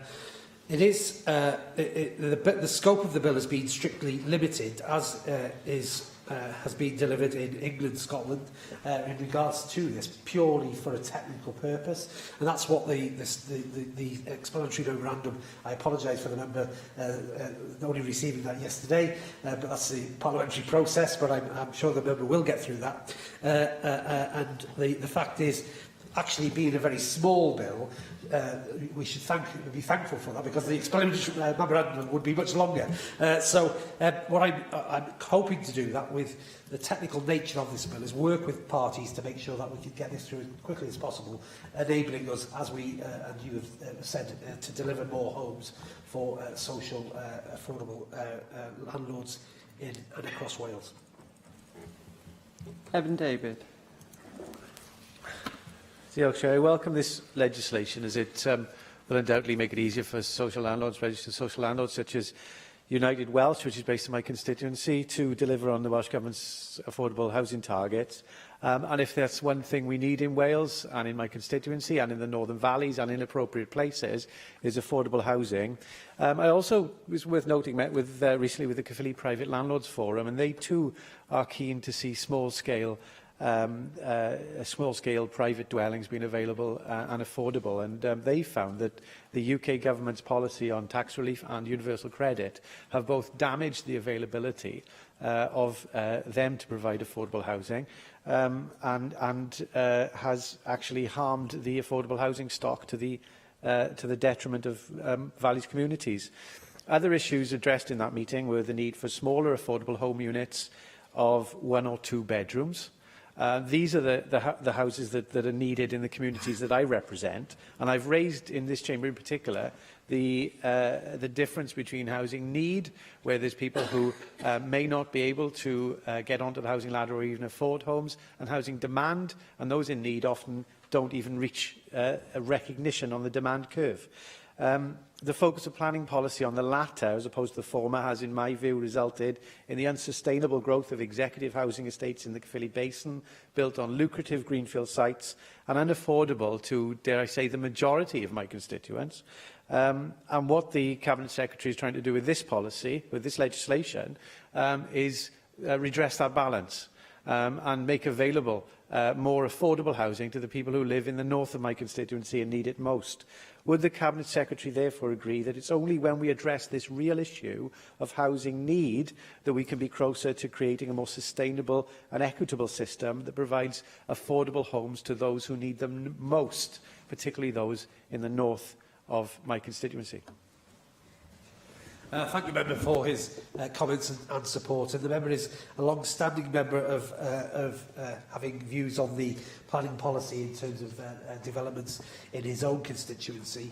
I agree with the member that universal credit and other actions of the UK government has damaged housing and put in housing risk and confidence within sectors. This bill will go some way to redressing the issue of RSLs having the ability to continue to make significant investments into the types of properties that the member raises in regards to the affordability or access to appropriate accommodation right the way the length and breadth of Wales, including his own constituency of Caerphilly. Gareth Bennett. Thank you, Chair, and thanks to the Cabinet Secretary for his statement today. Of course, we all want to facilitate the building of more affordable homes, as Bethan Jenkins stated earlier. Some of the detail in this proposed bill does seem slightly potentially confusing. Of course, I haven't read all of the explanatory memorandum either. In fact, to be honest, I haven't actually started it. So I take on board that the devil is in the detail.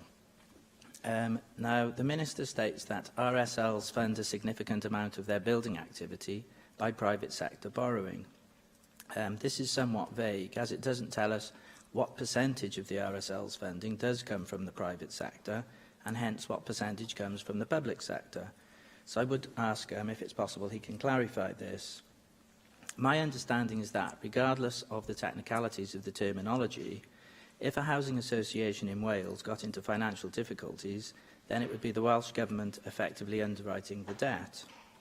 So could the Minister clarify this point, and whether this actually changes in any material sense under the provisions of his proposed legislation? Regarding the actual interaction between housing associations and the private sector, we have had recent news a couple of days ago about the Principality Building Society making a significant investment. So we know that housing associations are having considerable interaction with the private sector. Now, when Trevalis, who largely operate in the RCT area, undertook their last large-scale development, which was in Aberdare, it was done in partnership with Bellerophon, a private developer. Bellerophon developed private apartments in Cardiff Bay, which then funded the Aberdare social housing development. So I would ask the Minister, is this the kind of funding model which he thinks the housing associations should be following in future? Returning to the specifics of the legislation, the disposal of land, this was tackled by David Melding and by Bethan, so we have gone into this. We seem to be moving from a situation where if housing associations wanted to sell off land, it would require the express consent of the Welsh Minister, to a situation where they only need to notify the Minister. So given that there is a major housing shortage in Wales and we need to encourage housing associations to develop the land that they have, in what way does it improve the situation for the Welsh Government to make it easier for them to sell off the land? And is there an issue of accountability? We have touched on the accountability issue and the issue of the councillor representation on the housing association's boards. Now, it does seem potentially problematic if you are going to reduce the ability of the councillors to influence the housing associations on their boards. Now, I take on board that you've said, was it you or was it David Melding? Somebody said that most of the councils themselves were actually in favour of this, so I've noted that. But again, there is going to be an issue of accountability. So you yourself mentioned that there will be strong scrutiny of the housing associations, so I would ask how that would actually operate in practice. And I think Bethan Jenkins made the very good point that the tenants' rights are going to be of paramount importance, and if you do reduce the influence of the councils themselves, again, is it possible to increase the influence of the tenants? I know you've said that you're going to look at that, so if you've got anything else you could add, I'd be grateful. Thank you. Thank the member for his contribution. He started saying that it was that the Act was confusing, and then he said he hadn't read it, which was even more confusing, on the basis to make an assumption like that. First of all, the whole purpose of the bill is to take this off the public borrowing sector because of the amount of money that is borrowed by housing associations. We would top our borrowing commitment in government, and therefore we'd have to take that money from somewhere else. We'd have to make a decision to invest in social housing and remove that money from health or another organisation. So this is a really important process, and the consequences of doing that is therefore deregulating a sector. However, I did say earlier on, with our framework powers that we have in place, gives us a very strong position of influencing the RSLs and the way that they operate. I think the member, alongside Bethan Jenkins and others, have said about the influence of the boards is an important one, and particularly tenants' representation. And I'll work with you to make sure that we get maximum support for that as we take the bill forward. The member raised also about particular funding models, about Trevalis in particular and the Bill-a-thon model. I don't have any views on which financial models RSLs should use. What I do know is that their current relationship with the private sector is a good one, and we must maintain that longer term. Otherwise, for the fact, as I said earlier, we will not be building 20,000 more new homes in Wales. I will give the member and members some more detail as we move forward, but in particular, I don't have the detail in terms of the division of Welsh Government funding versus private sector funding. I will let the member know that in my response as we move forward, but I hope that the member can bring himself and his party to support the process of this very important bill as we move forward. Jenny Rathbone. I'm delighted that the Cabinet Secretary is taking prompt action to get round the really unhelpful ruling by the ONS. And as we've seen, this has already been, legislation's already been passed in England to ensure that housing associations can go on being able to contribute really important housing for people who cannot afford to buy their own. And certainly in my own constituencies, housing associations like Cadwyn, Wales and the West, United Welsh have all delivered on new housing and refurbished housing for people in desperate need. So, for example, United Welsh, 40 one- and two-bedroom units opposite Cardiff Prison, which is essential for those who are affected by the bedroom tax. Cadwyn has redesigned an elderly building that was in desperate need of refurbishment for people who need supported living. Beautifully done. Architecture, really fantastic. And they built on an old garage site that had been empty for some 20 years, 26 new homes and one commercial unit, all done with really good architectural standards and high standards of environmental sustainability, much higher than the private sector, I'm sad to say, who's delivering some new homes in the constituency. And I just wondered if you'd, when you've got time, having got through this bill, you could raise the building regulation so that the private sector was, at the very least, meeting the standards that our housing associations are meeting, because they know that this is the right thing to do. I think, again, thanking the member for her support in the process of this bill. The First Minister, in questions earlier on, alluded to the quality of social housing now compared to 10 or 15 years ago. We are well advanced in this procedure. It is about building for the future, and this is something that this will enable us to do with the clever solutions provided by RSLs and now some local authorities in the building sector of social housing. It's something that I wish to pursue alongside my colleague Leslie Griffiths, so that we have the best type of property for the right situations in the right places for people across Wales. Right, we move on now to a statement by Cabinet Secretary for Education on the update on GCSE early entry, and I call on the Cabinet Secretary for Education to make the statement. Kirsty Williams. Thank you very much, Acting Presiding Officer. The independent regulator, Qualifications Wales, yesterday presented us with clear recommendations on the issue of early entry for GCSEs. They engage widely with the teaching professionals in the course of their work and have come to firm conclusions. I'd like to take this opportunity to thank them for their report and considerations. I would also like to thank the many teaching professionals who supported this work and the many teachers, parents and pupils who have contacted me on this issue. I have taken time over recent months to consider their input and available options in advance of sight of Qualification Wales's report, so that I may respond swiftly today. As Cabinet Secretary, I see raising standards, reducing the attainment gap and ensuring a system in which the public can have confidence is at the heart of our national mission. And the best interests of learners have been at the forefront of my thinking on this specific issue of early and multiple entries for GCSEs. I stated in the summer that the trend towards increased use of early entry is unsustainable, including for Year 10, when most learners will have only covered half the course. My views on this have not changed. Last summer, we saw 43,000 Year 10 learners entered for English and Welsh language GCSEs and the 2 maths GCSEs, with some applying the approach across the entire cohort of learners. And it is clear that far too many pupils in Wales are not being allowed to reach their full potential.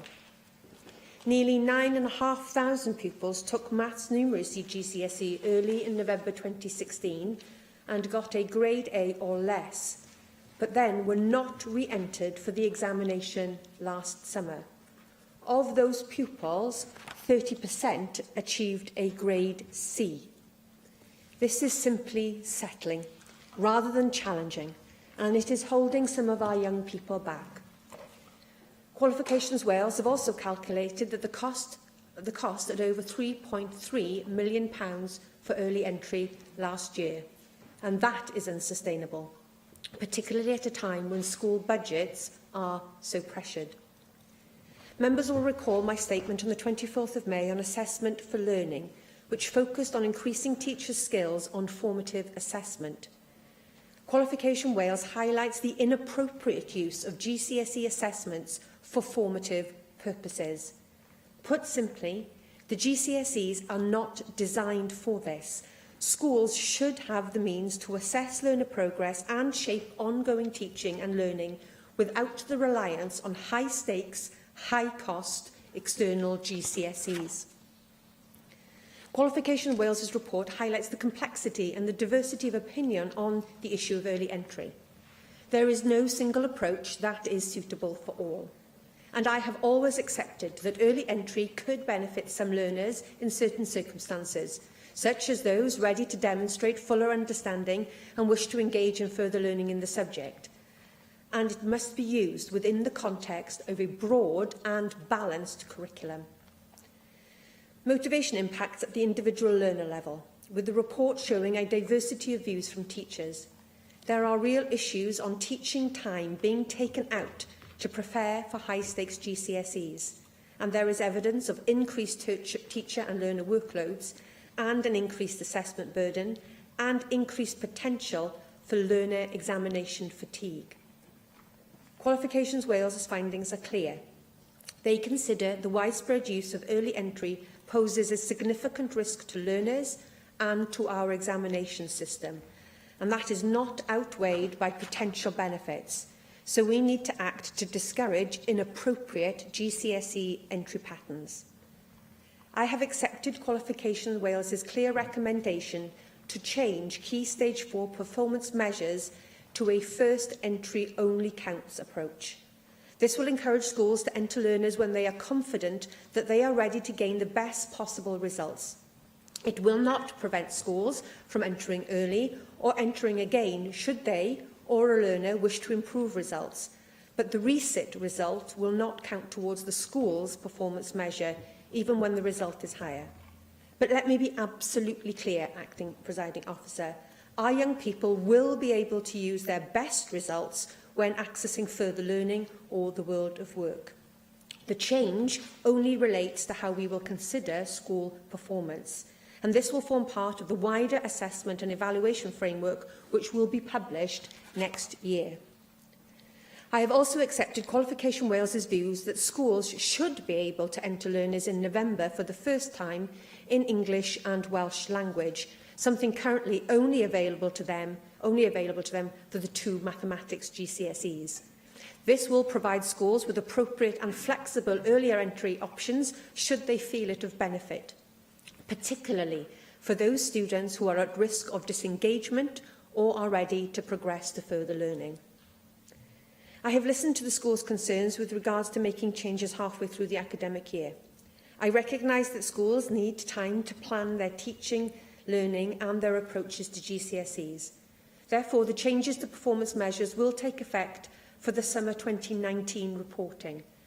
The freeing up of November 1st entry for English and Welsh language is a matter for the regulator, but I expect this to be available to schools in the next academic year. We will also publish revised guidance for schools on when early entry can benefit certain types of learners and when it does not, to support their decision-making going forward. The changes I have announced form part of our transitional accountability arrangements and will help schools act in the best interests of the pupil and not perceived institutional self-interest. If we are always committed to putting the interests of the learner first and ensuring that they can reach their full potential, then we can be confident that we will raise standards and reduce the attainment gap. Diolch yn fawr. Paul Davis. Thank you, Acting Deputy Presiding Officer. And can I thank the Cabinet Secretary for her statement today and put on record my thanks for the work of Qualifications Wales in producing an excellent report. The report's two simple but important recommendations, namely to count only the first grade awarded toward performance measures and lift the restriction on English and Welsh language resits in November, are ones the Welsh Conservatives fully support. Whilst I welcome the statement today, I think what we also really need to be asking is why it's taken so long to get to this point. I know in other parts of the UK this matter has been addressed for a number of years, and I'd be grateful if the Cabinet Secretary can tell us why it's taken so long to address this issue of inappropriate early entry when the problems have been apparent for some years. Now, perhaps the Cabinet Secretary can explain why this issue hasn't been addressed before now. And I appreciate that she has only been in post for 18 months, but maybe there's been a specific reason why this matter has not been addressed before now. Now, we're not talking about small numbers when it comes to pupils sitting GCSEs early. In 2016-17, nearly 19% of all summer GCSE entries in Wales came from year 10s or younger. And of course, that number of early entries, combined with repeating the exam multiple times, generates significant extra costs for the taxpayer, one that the report estimated to be more than £3 million during the 2016-17 academic year. Had there been appropriate early entry options, then that cash could have been spent on more teachers, teaching assistants, textbooks and other parts of the education system. In addition, the report points to an inconsistency in school budgets to fund for early entry, which has led in some cases to schools asking parents to fund resits of exams, which is clearly unfair. Given this, will the Cabinet Secretary tell us what she estimates the savings of more appropriate levels of early entry to be once the changes she's announced today are implemented? And will she also look at the issue of parents being charged for resits by some schools so that parents don't find themselves in that situation in the future? Entering pupils early for GCSEs has arguably been more for the benefit of the schools rather than students in the majority of cases in Wales. As the Qualifications Wales report found, school performance measures are often seen as the driving force behind early entry. Schools use GCSE results for their secondary school performance regime, and that's put enormous pressure on teachers to maintain or increase students achieving results between that A-star to C threshold. Of course, what's inevitably resulted from this practice are schools that are aiming for the lowest hanging fruit, C grades, rather than reaching for A-stars, A's and B's. And as a result, more able and talented pupils are missing out on the top grades that they would have achieved had they been entered at the appropriate time, having benefited from sufficient classroom time to develop their learning. I appreciate that the Cabinet Secretary will be publishing revised guidance on early entry, but could she tell us how the Welsh Government will ensure schools are only putting forward students for GCSEs who are properly prepared and have studied the whole curriculum? And can she also tell us when will she be in a position to publish this revised guidance? Now, I accept from today's statement that in future the resit result would not count towards the school's performance. However, whilst schools will only take one result into account from early entry, my understanding is that pupils are required to disclose all their GCSE results on their UCAS application forms, not just their best results. Universities are more likely to take a student who took the exam once and achieved a C, rather than the one who took the exam 3 times before managing to achieve a C, and that could result in fewer Welsh students attending more competitive Russell Group universities in the future. Therefore, will the Cabinet Secretary confirm that she will monitor university entry amongst early entrants and multiple entrants to measure the impact of this specific issue? I think a concern that we have to note from this report too is the effect that preparing for early entry has had on teaching time. The worry is the impact on current lower year groups who are finding their teachers have less time to prepare for lessons or to mark homework. This means that even before it comes to GCSE, students in some cases aren't being adequately prepared to move on to this next stage. Will the Cabinet Secretary confirm she will review the impact of early entry on lower year groups? And perhaps she could tell us if this impact will actually be reflected in the revised guidance she intends to issue in due course. Now, in a statement today, she also makes clear that the performance measures will take effect for summer 2019 reporting. But will the Cabinet Secretary agree to provide the Chamber with regular updates on their impact on early entry? And therefore, in closing, Acting Deputy Presiding Officer, can I thank the Cabinet Secretary once again for her statement this afternoon, and once again put on record the Welsh Conservatives' support for the recommendations made by Qualification Wales. Acting Presiding Officer, could I thank Paul Davies, who is double jobbing once again as the Conservative Education's spokesperson. He really should be asking for a slice of the wages of his counterpart, but I genuinely thank him for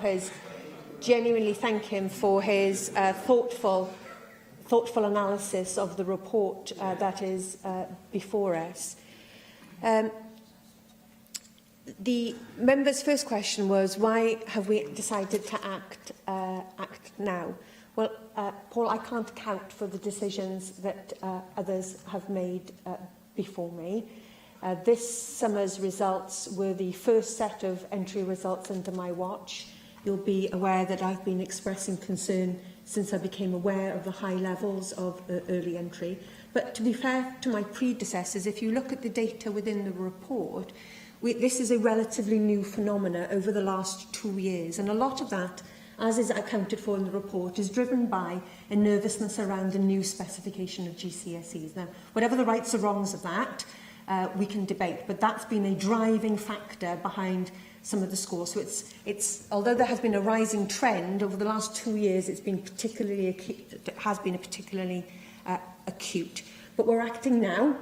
I'm acting as quickly after the publication of the report as I can, but we do also have to give schools the time and opportunity to plan appropriately. It simply would not be fair to say that we're going to use this new measure for reporting next year for students that have already done exams. It simply wouldn't be fair to the sector. So this gives people the time to plan accordingly. Paul is right about how individual schools have used this practice to a different effect.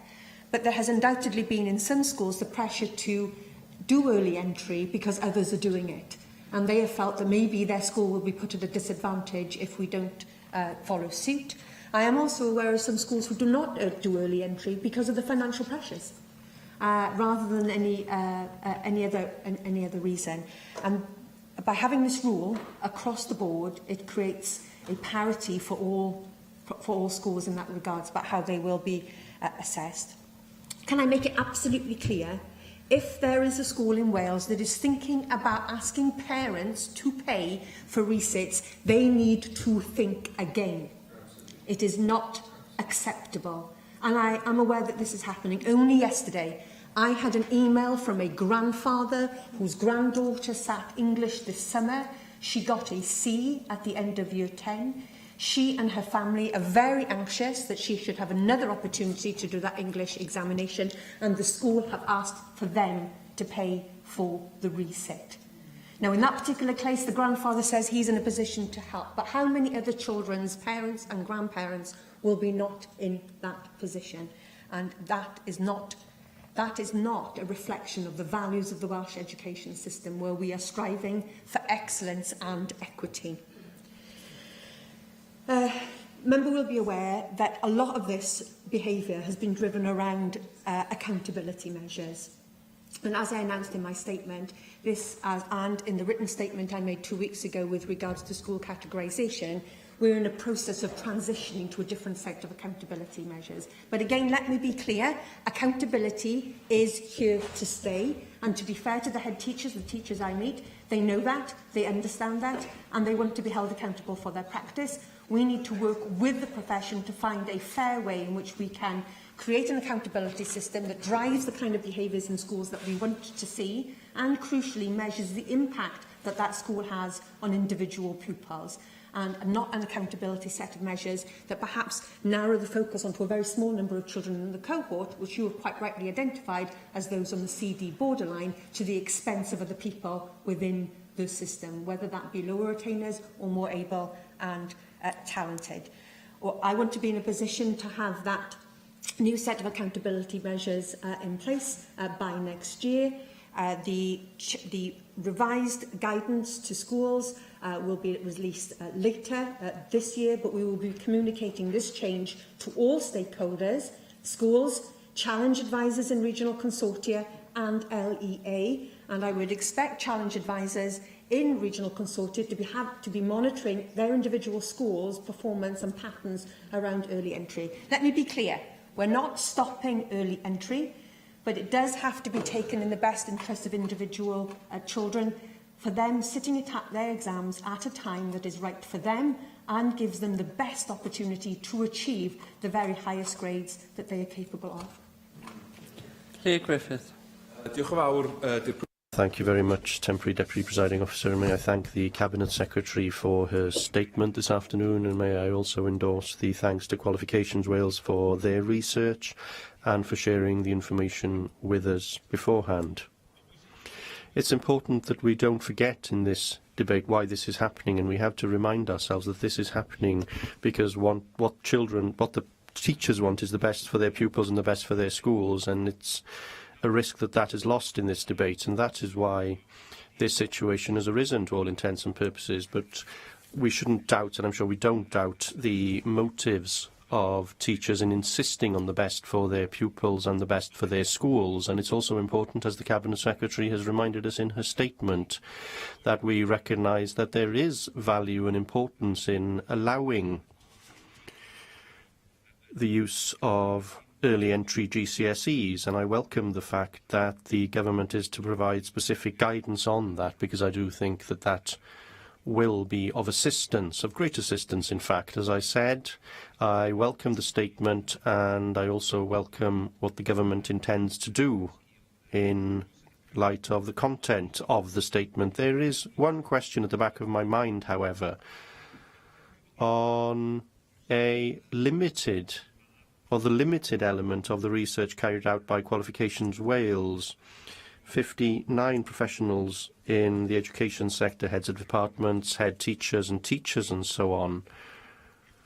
No school governors, no parents, and most importantly, no consultation with the pupils and students themselves, the very people who are impacted most by this decision. Where is the voice of young people in this debate? And where is the voice of young people in this decision? Because I do think that it's a weakness in the process if we haven't been having discussions with the very people most affected by this. And Qualification Wales themselves have said, because of the limitations of this research, that they have failed to undertake further research which would provide them with additional sources of evidence in order to evaluate the statements made by teachers. So my first question to you, Cabinet Secretary, is, are you confident that you have all of the evidence necessary to make this decision? And how can we be certain that all voices impacted by this have been heard and have had an opportunity to express their views in the debate that has led to this decision? Because views are quite clearly polarised in terms of the evidence gathered by Qualifications Wales. Some feel that they are strongly in favour of what's happening, and others feel that it's the wrong approach, and this polarisation, to me, would insist that the evidence that we have is as robust as it possibly can be before we come to a decision. Cabinet Secretary, what would you say to those people who felt, according to the research again from Qualifications Wales, that allowing only the first result to count towards a school performance measure would essentially be no different to completely removing the option of early entry because of the pressures that have been playing out previously, that the same pressure would come into play again in terms of only putting forward pupils right at the end of the process when, belt and braces, they will get the best possible result. That's a concern that's articulated in the research, and I'm just wondering how you would put those minds at rest. The timescale you elaborate upon, you say that you're mindful schools need sufficient time to adapt, and I wholeheartedly agree. Qualifications Wales nevertheless suggests that the Welsh Government should undertake its own impact assessment on how soon to introduce any changes. So I'm just wondering whether you have done that, and if you have, whether that would be published by the government. You've touched on the cost implications, and again, I share many of your concerns, and whilst some people's focus might be on saving money, and clearly that is one of a number of factors, for me the main priority clearly is about doing what's right for the pupil.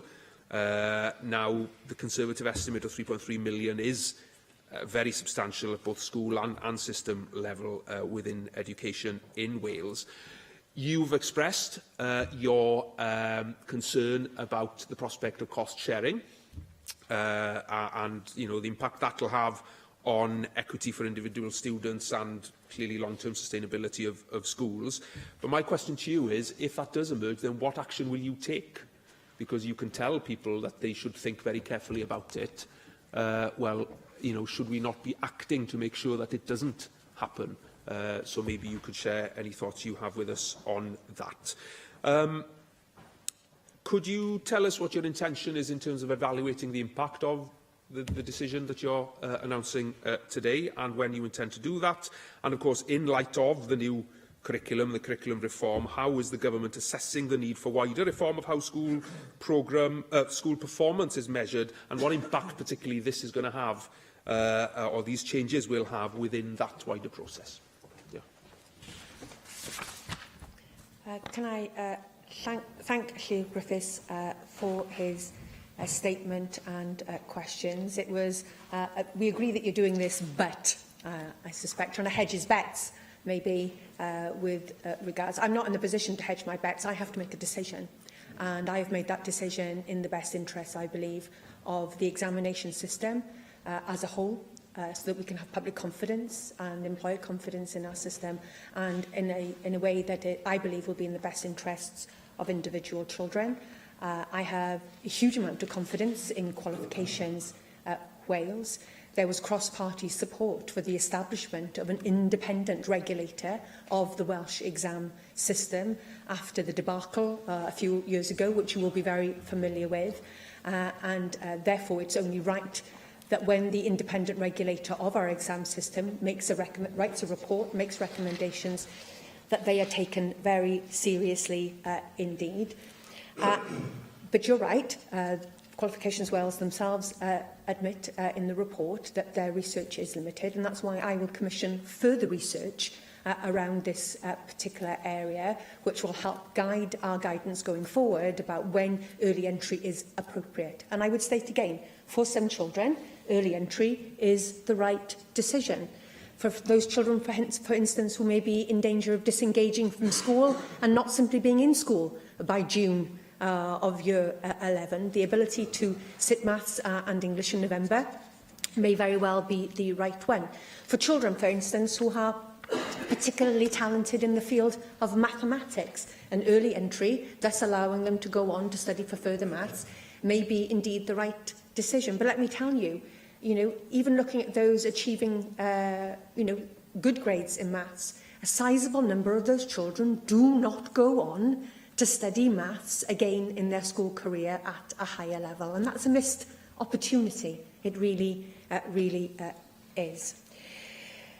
Can I be absolutely clear for those people that said in the report that by changing the school accountability measure, we are essentially banning early entry? We are not banning early entry.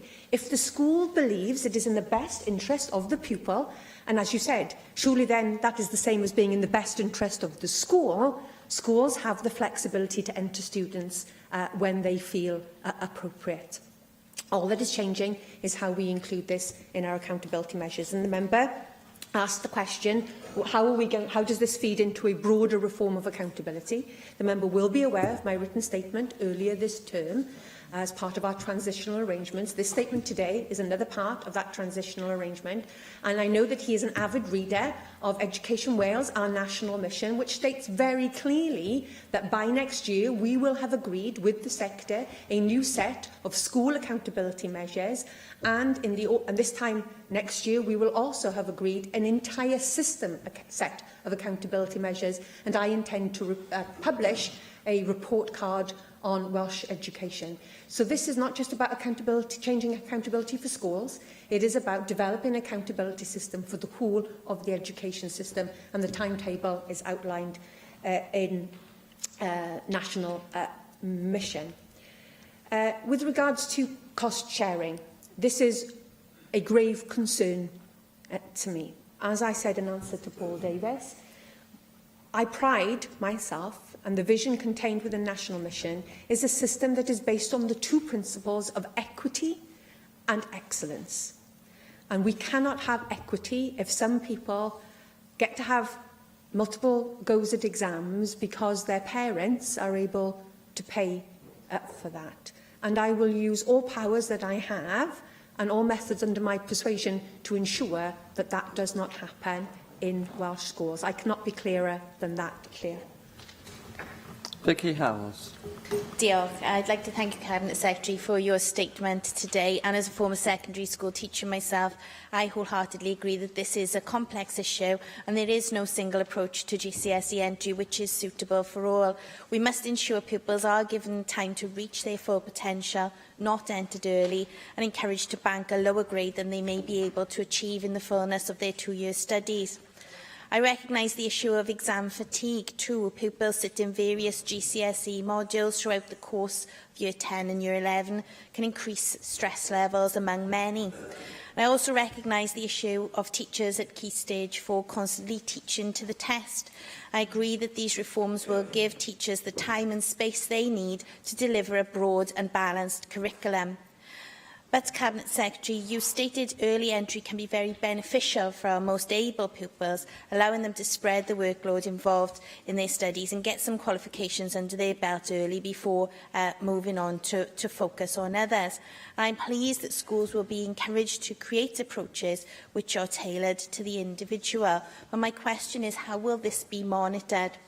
Also ties in with Estyn's advice that we do need to do more to push our most able pupils in Wales. So how will the Welsh Government make sure that those who get a good grade early, or could get a good grade early, aren't discouraged by schools fearing that their failure in early entry could impact on the school's performance or the school's budget? Thank you, Acting Presiding Officer. I'm always very nervous when Vicky gets up to ask questions, having been a recent practitioner. But Vicky will know that one of the unintended consequences of early entry can be, and it's alluded to in the report, a narrowing of the curriculum. So that all the lessons become about is getting that child through an exam. Now, don't get me wrong, exams are crucially important, but education is about more than that. And we need to ensure that all our children have access to the broad and balanced curriculum that is underpinned by law in this country. We also know, and this was alluded to by Paul Davis, that again, another unintended consequence and the impact of early entry is lost teaching time. That can be in the issue of pupils lower down the school, whose teachers are displaced to get children ready for a continuous set of external exams, or it can be at the expense of subjects not English, Welsh or maths. And as a history teacher, I'm sure Vicky might have been aware of that, where certain subjects are regarded perhaps as less important, and lesson time for those subjects gets squeezed. And again, that's an unintended consequence of some of these practices, which I hope these changes today will alleviate. We will be asking, I have asked Estyn to look at how schools have approached the implementation of the new GCSEs and how they have coped with that change. The report acknowledges that those new GCSEs has been one of the main drivers for such a large increase in early entry, and we will be reflecting on that. And we will continue to ask our challenge and review advisors as part of the consortia, who are our school improvement arm and muscle, to review this when they meet with their individual schools about what decisions and what choices schools are making with regards to how they apply early entry.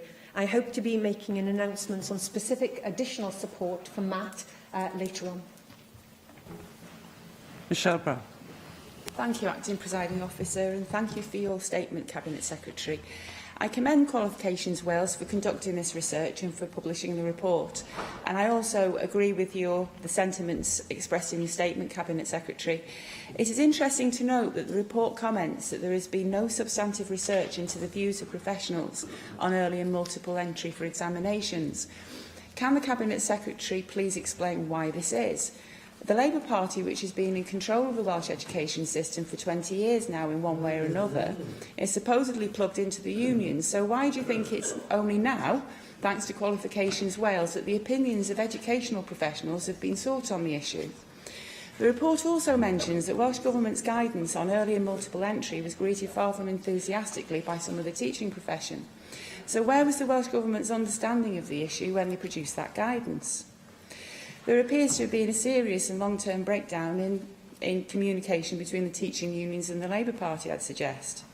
I'm pleased that you've decided to implement the 2 recommendations made by the report.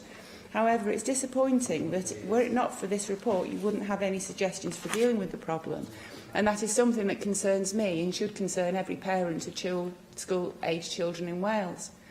Apart from implementing the 2 recommendations made in the report, what are you doing to tackle the root cause of the problem, which is not necessarily schools entering their students for exams early, but the excessive stresses and pressures they're trying to avoid by doing so? So whilst I welcome these ideas that have come from Qualifications Wales, they clearly only deal with the symptoms of an underlying and undeniable illness in the Welsh education system, not the root cause itself, which is a lack of vision sadly matched by a lack of analysis and planning by the Welsh Government. Qualifications Wales have confirmed that some schools are taking actions that are not putting the educational interests of our children first, despite obviously not wanting to. They're being forced by government to do so. I wonder if you agree with me, Cabinet Secretary, that it's a damning indictment on this government that they have brought about an education system that does not have the education of Welsh children as its top priority. What would the Lib Dems have done differently, or are your party happy with a Labour perspective that makes a school more worried about its reputation on paper than the life chances it bestows on its pupils? Thank you. Can I just very briefly say, Acting Presiding Officer, that I enjoy a very challenging but productive relationship with the trade unions, and that is how it should be. They have things they say to me that I agree with, and I have things that I say to them that they disagree with, but we will move the education system forward in partnership. The member says that we have no vision for education. I would refer her to the very statement which she asked me questions about just 2 weeks ago. Education Wales, our national mission, has been widely welcomed by those in the sector and sets out very clearly this Welsh Government's vision for our education system. What is clear from this report is that there have been some unintended consequences around flexibility for early entry. I, at the earliest opportunity, on the evidence provided by the independent regulator of our exam system, is making a decision and making that call. And I am very pleased to do so. Jeremy Mann. Acting Deputy Presiding Officer. I thank the Cabinet Secretary for her statement and welcome her references, which are not surprising, to the importance of closing the attainment gap and the focus on inappropriate early entry, because, of course, for many pupils, those whose improved performance is essential to closing the attainment gap, early entry is the right option. The ability, in the context of a standalone study and entry opportunity, to focus on that qualification and benefit from more intensive support, it can be very important for particular students to gain the best possible result, which is important in its own terms, but also in terms of giving them the boost to their academic confidence to continue staying on in education. So I welcome the fact that she will be bringing forward guidance on when early entry is appropriate for some students. I wonder if she could share what her reflections are on how schools that make judgments in accordance with that guidance in the best interest of individual pupils will not be penalised for having done so through revised performance measures. Thank you, Jeremy. It is clear to me from my time in office that accountability measures and how we judge individual scores is key to then the behaviours that we see exhibited within those schools, which is only to be expected and only reasonable. But the current accountability measures only get us so far. And I think it is acknowledged across the sector now is the time to look again at how and what constitutes performance measures for individual schools. And as I said, we are transitioning away from the old way of doing it to a new system that will be announced next year. Now, key to my consideration in that is recognising the concept of progress within a school.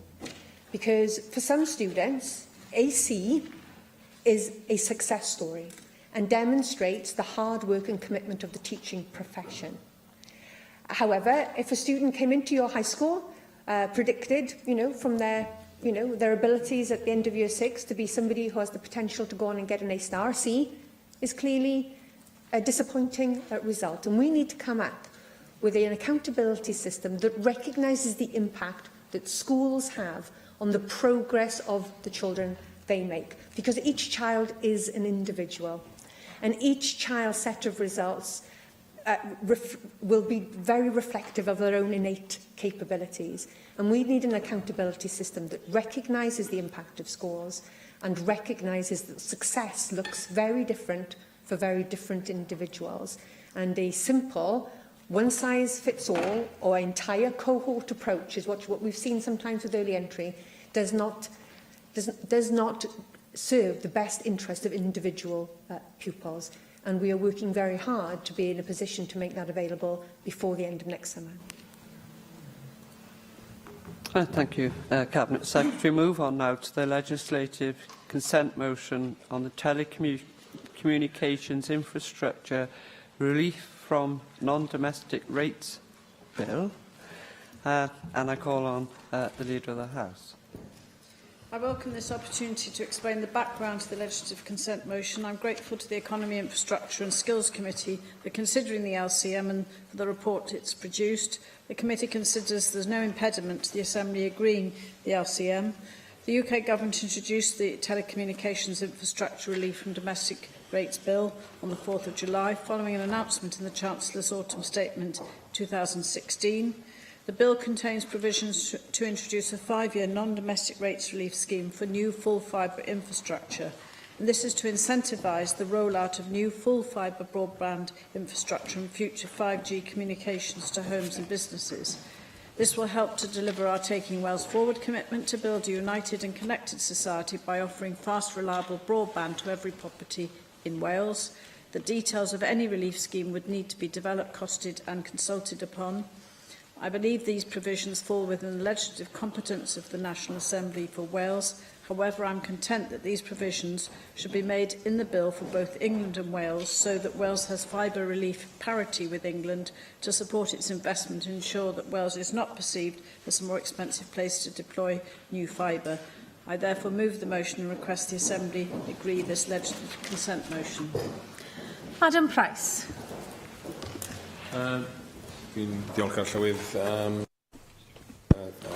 Grateful, Presiding Officer. There's not much to say in opposition to this motion, but I just ask for a few more details from the Leader of the House to understand the process that led to this decision to ask for or to agree the memorandum. She mentioned the main incentive, which is the concern that Wales will be seen as a less favourable place for investment in this context. Could she tell us a little bit more about the process that the Welsh Government pursued in order to come to that particular conclusion? The exceptions we would only want to accept from giving our consent to another parliament to legislate on our behalf. That should only be done in exceptional circumstances. So could she explain a little more about the process that the government adopted in this case, and in general to make that correct assessment.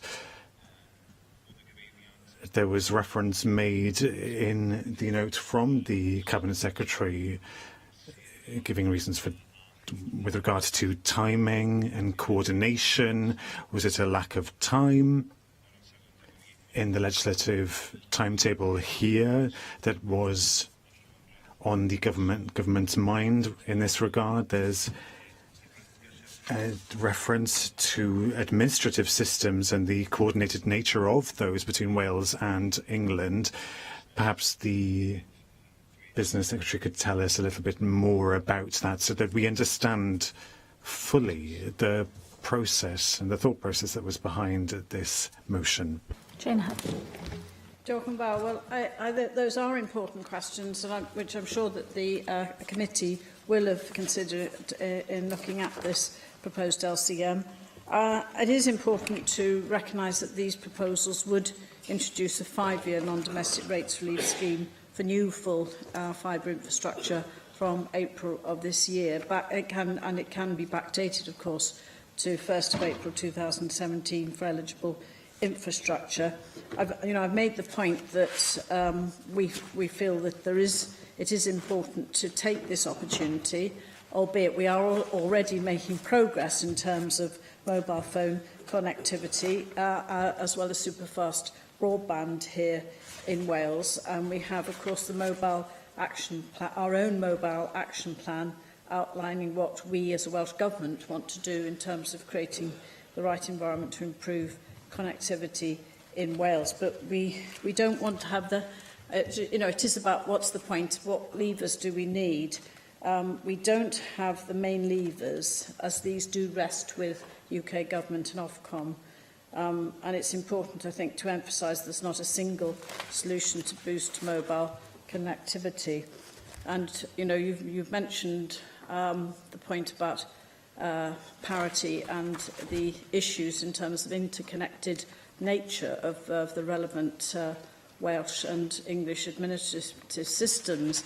I think we feel that we need to have fibre relief parity with England.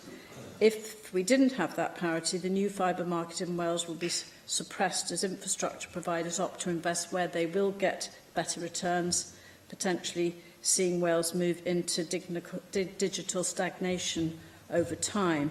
So, that sort of provides the case, I think, for us to ensure that we do take advantage in terms of legislative competence, and it will help stimulate investment in fibre. It will encourage competition from smaller providers in a market that is dominated by one major player. So I hope that answers the points that Adam Price has made. Of course, the provisions, just finally, give the Welsh ministers in relation to Wales powers to prescribe further conditions that must be met for the relief to apply, powers to set the levels of the relief by prescribing the amount of relief in regulations, and powers to impose duties or confer powers on valuation officers. A question you are the lead. The proposal is to agree the motion. Does any member object? Felly. The motion is therefore agreed in accordance with Standing Order 12.36. The next item, therefore, is the debate on tackling hate crime. And I call on the Cabinet Secretary for Communities and Children to move the motion. Carl Sargent. Thank you, Flywith. I welcome the opportunity to talk about the work we and our partners are doing to tackle hate crime and intolerance across Wales. I'm sure that, as in previous years, this debate will demonstrate the fundamental unity of the purpose of this Assembly in confronting these evils. This is, of course, Hate Crime Awareness Week, which is a key time for our third sector partners and the 4 police forces in Wales. I have again made funding available to the Police and Crime Commissioner to support activities during this week. This year, I have allowed greater flexibility so that the funding also supports some action which lasts longer than the Hate Crime Week itself, and we need to sustain our focus on these issues all year round. All hate crimes are abhorrent. We have seen a number of awful incidents across the UK this year, and I would like again to extend my sympathies to the victims, their families and everyone affected. We know that the impact of such atrocities reaches far beyond those who are directly involved, with lifelong effects. Llywydd, the same is true of many other hate crimes, even though they may be on a smaller scale and often go unnoticed by the wider world. Hate crime has devastating and long-lasting effects on people and communities.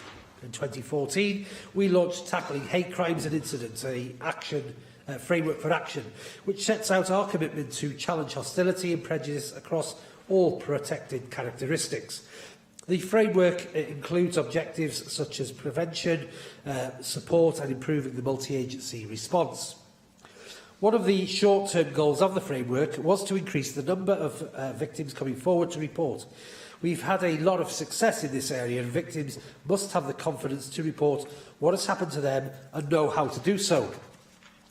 They need to be able to secure justice, and they also need to access support and advocacy in the aftermath of sometimes devastating crimes. This morning, the Home Office released its 16-17 hate crime figures. They show that 2,941 hate crimes were reported in Wales during 16-17, which is a 22.3% increase on 15-16. Much of the increase is likely to be due to an increase in the rate of reporting, and this is welcome. Information from the Crime Survey of England and Wales shows that between 2012 and 15, only 48% of hate crime victims were reporting them to the police or to a third-party reporting centre.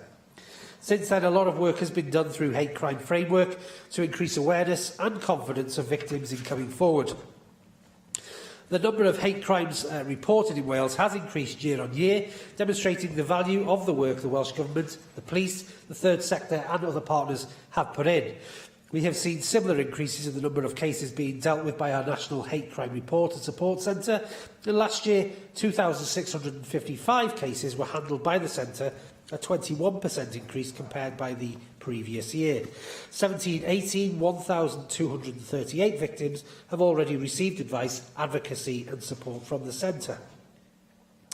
The centre plays a vital role in supporting all victims of hate crime in Wales, and I've confirmed funding for the centre until 2020 to ensure the services can continue. Our partners on the Hate Crime Criminal Justice Board, Cymru, also play a vital role. They include the 4 police forces, Police and Crime Commissioners and Crown Prosecution Service. They examine processes and make sure that the reporting system is working from the point of the first reporting to the stage where the case is taken to court. Earlier I said a part of the increase in hate crime announced by the Home Office was probably due to an increase in reporting by victims. Nevertheless, Llywydd, we must always recognise that it is in part likely due to a real spike in hate crimes in 16 and 17 also. We've heard from police forces, the National Hate Crime Report and Support Centre, third sector agencies, local support groups of the real concern at the rising number of hate crimes committed last year. And we must not ignore this evidence from experienced, professional and dedicated people who are dealing with this on a daily basis. They tell us, for example, of people recently enduring racial abuse from neighbours that they've lived alongside for many years who have never expressed such views before. Of people being shouted at simply for speaking a language other than English, in some cases where language being used was Welsh. Even of disabled people suffering abuse on buses and trains. So we must continue to work with our partners to counter hate and build cohesion in Wales, and we've been working closely with them to maximise the impact of our work and build communities where hate crime is not tolerated and victims are supported to the utmost. For example, we've strong links with our faith communities across Wales. The First Minister and I met with Faith Communities Forum twice a year. Indeed, yesterday we met to discuss matters affecting the economic, social and cultural life here in Wales. This reflects the Welsh Government's commitment to working with faith groups at all levels to promote understanding and foster community cohesion. It is important we're able to express our views, to listen with respect to others and to improve how working together, helping to keep Wales a tolerant society. We're working closely with the police to strengthen collaboration on monitoring and responding to community tensions, and we need to have an effective short-term response to emergencies and long-term work to build resilience and community cohesion. Community tensions raise levels of fear and anxiety, threaten the peace and stability of communities, and can also lead to crime. Llywydd. Some tensions manifest themselves in disorder, damage or physical violence. Others' effects are less visible, making people feel vulnerable, excluded and fearful when they go about their daily lives.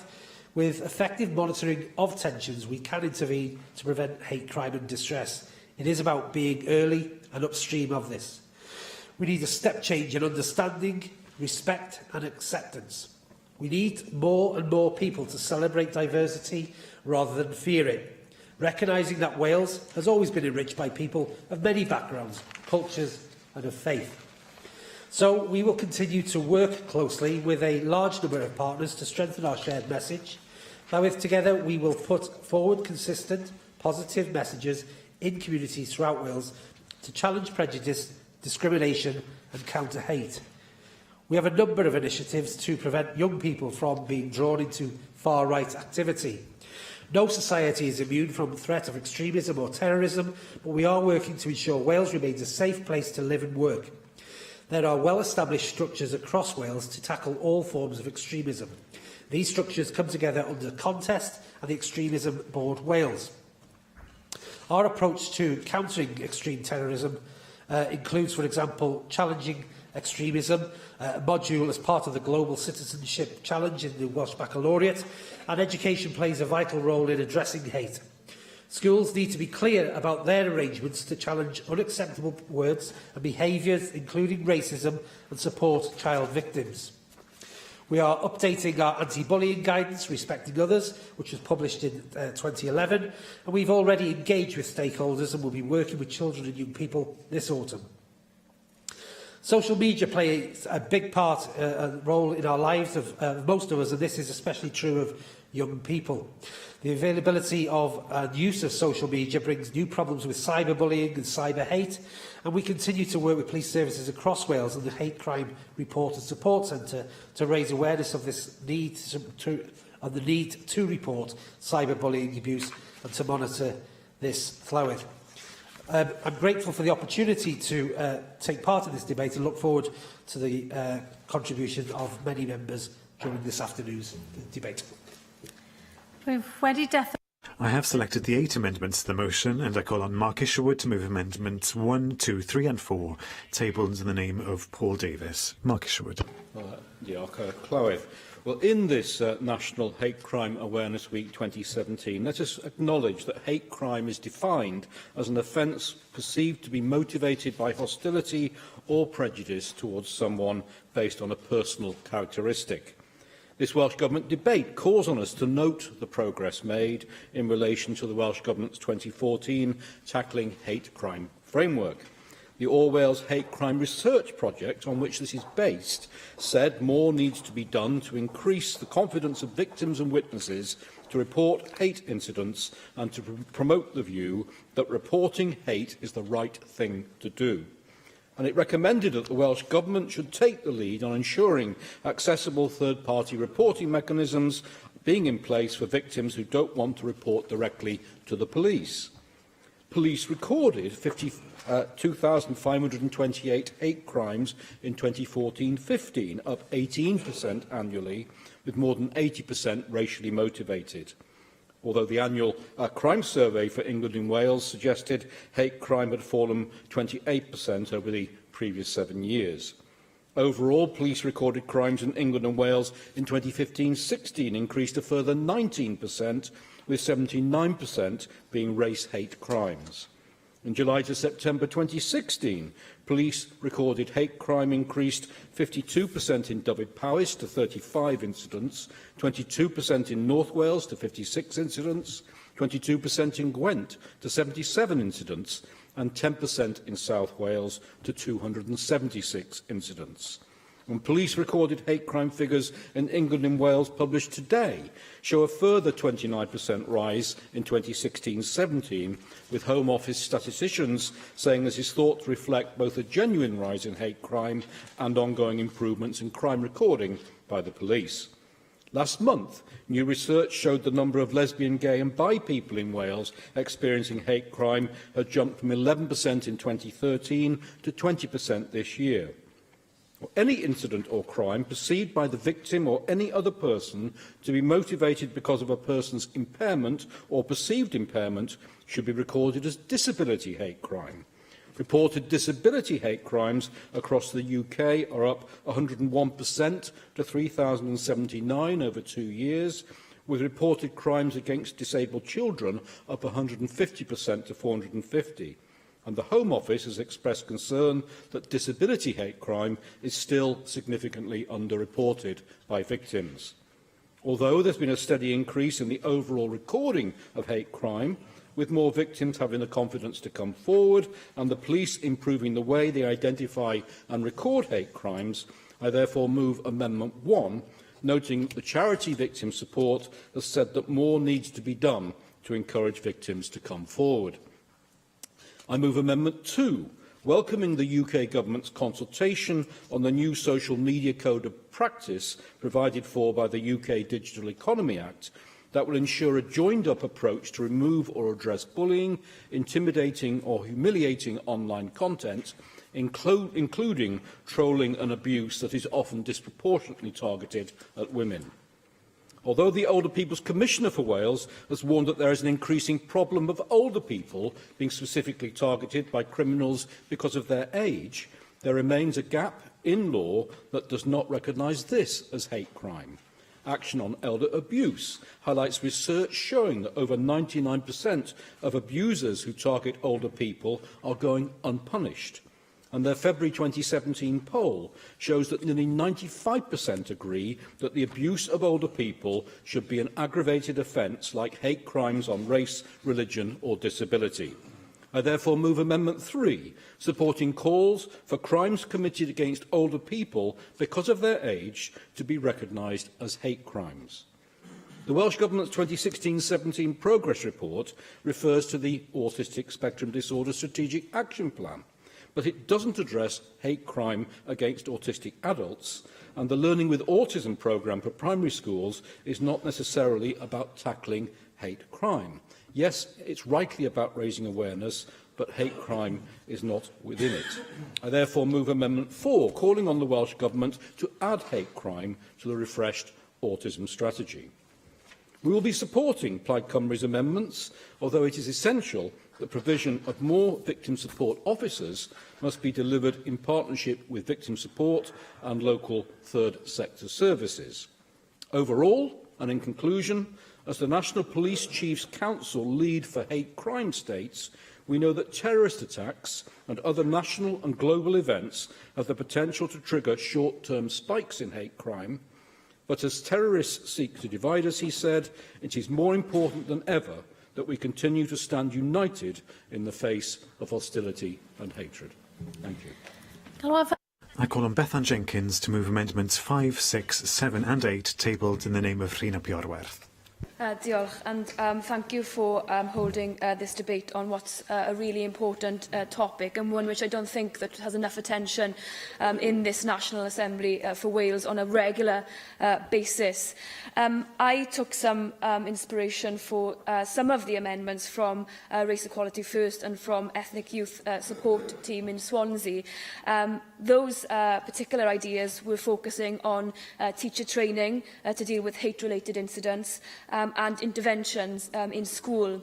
I think what's important to recognise is that people's social views are framed from a very young age, and what I found from the Ethnic Youth Support Team in Swansea when I visited there a few weeks ago was that they're having specifically tailored workshops towards some people they're identifying in the school that are coming out with potentially racist comments or derogatory comments at an early stage in their youth careers in school, to try and understand why they are coming out with such views and what manifests itself in those views. I think it's very complex, but I think if we invest money in that preventative agenda, we will be able to affect change.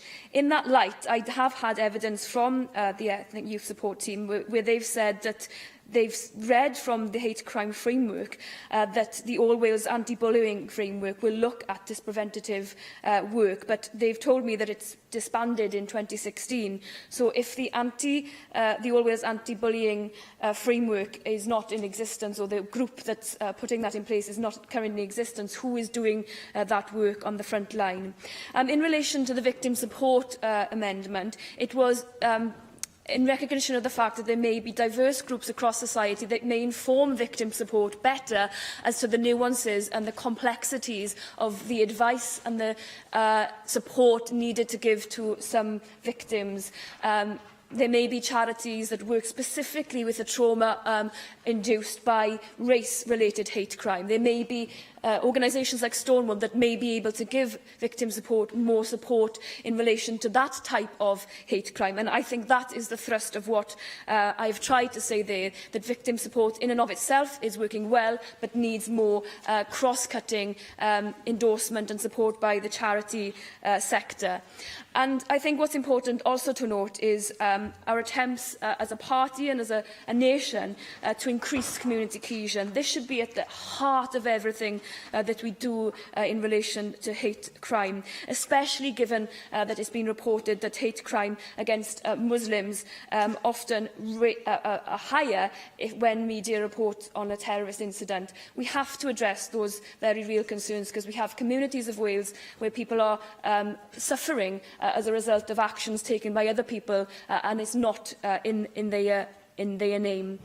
I realise Amendment 1 has caused some conflict before this debate happened. It's not to say that only men suffer from being victims of radicalisation from the far right, but it is a recognition that we could start somewhere, and to start with men in this particular group.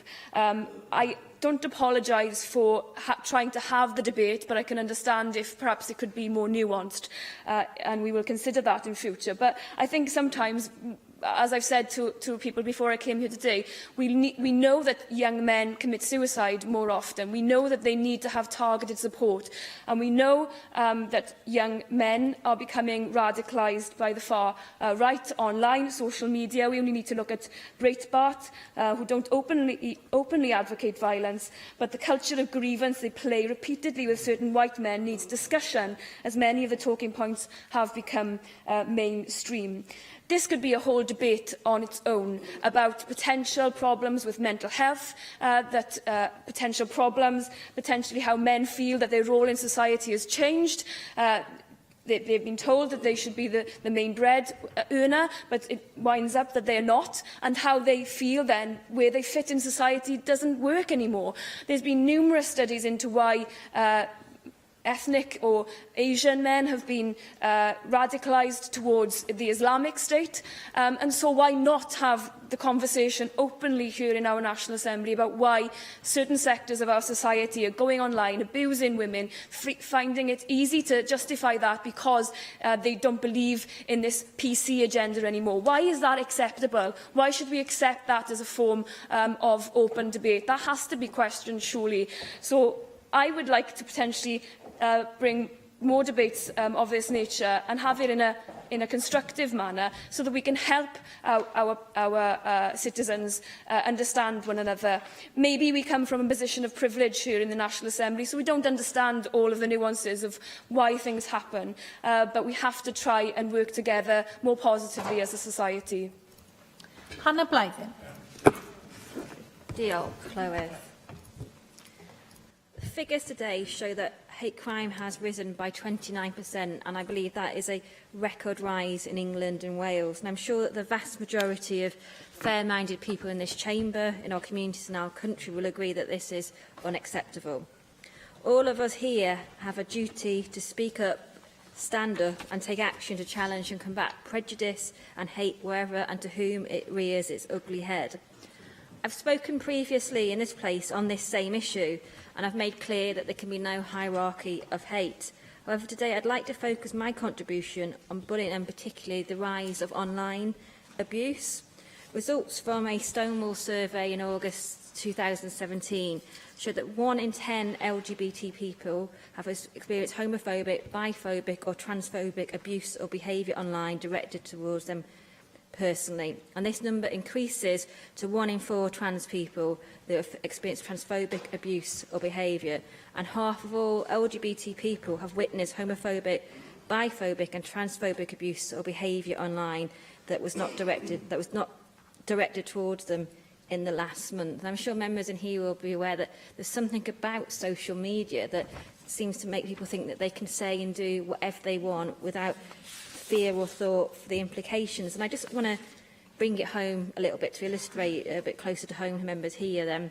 I recall in February last year we had an individual members debate to mark LGBT History Month, and as part of that I did some media work around it, and one of the headlines on BBC Politics Online, they ran with Hannah Blythen, "I'm proud to be one of the first openly gay AMs." And whilst the people responding couldn't quite manage to find me to tweet at me, they did, just to give you some things I can repeat in the chamber of what they tweeted back. Why do people think that the vast majority care what their sexual preferences are? How does that make you a better AM? And I am utterly disinterested. Identity politics is so boring. Who cares who she sleeps with? Like, my absolute favourite, and I say this with a hint of sarcasm, was somebody here saying, well, this is England. But the reason why I highlight these cases is because I think it's, you know, I put myself up there in public life and I've made a decision to be open about who I am because I think visibility is important. But I think we also have a responsibility to call out these things, because when I think what is banter and humour to one person can have hurt and have consequences to another. So we need government and public bodies to act swiftly and seriously to deal with incidents of online abuse, keeping individuals informed on the progress and any actions that have been taken. I also think that the global social media players need to take both online hate and abuse more seriously and have more stringent standards and effective measures in place to hold those perpetrators to account. Government and other stakeholders need to work together with the police to develop more effective responses to hate online, and in consultation with the people that are impacted and the organisations there that to support them. I think we all need to get tougher on allowing this space for hate to fester and flourish online. We cannot allow the continuation of an area that is allowed to incubate and to also amplify hate, because that online vacuum can then become a platform for people to take those to go offline and create and perpetrate acts of hate. On that, I'm sure I'm not alone in being troubled that we are becoming less tolerant of others, with a definite shift downwards in the tone and terms of debate. And I have to say, this is not about political correctness. It's about basic respect and consideration of one another as fellow human beings. And I think, you know, we must acknowledge and act on why people perhaps feel alienated and distant from the political system. I think a lot of that is economic factors underneath it. But I don't think we shouldn't be clear. That does not mean we should sink to the lowest common denominator and allow that as an excuse to scapegoat and hit out at the most vulnerable in our society, pitching communities and groups against one another.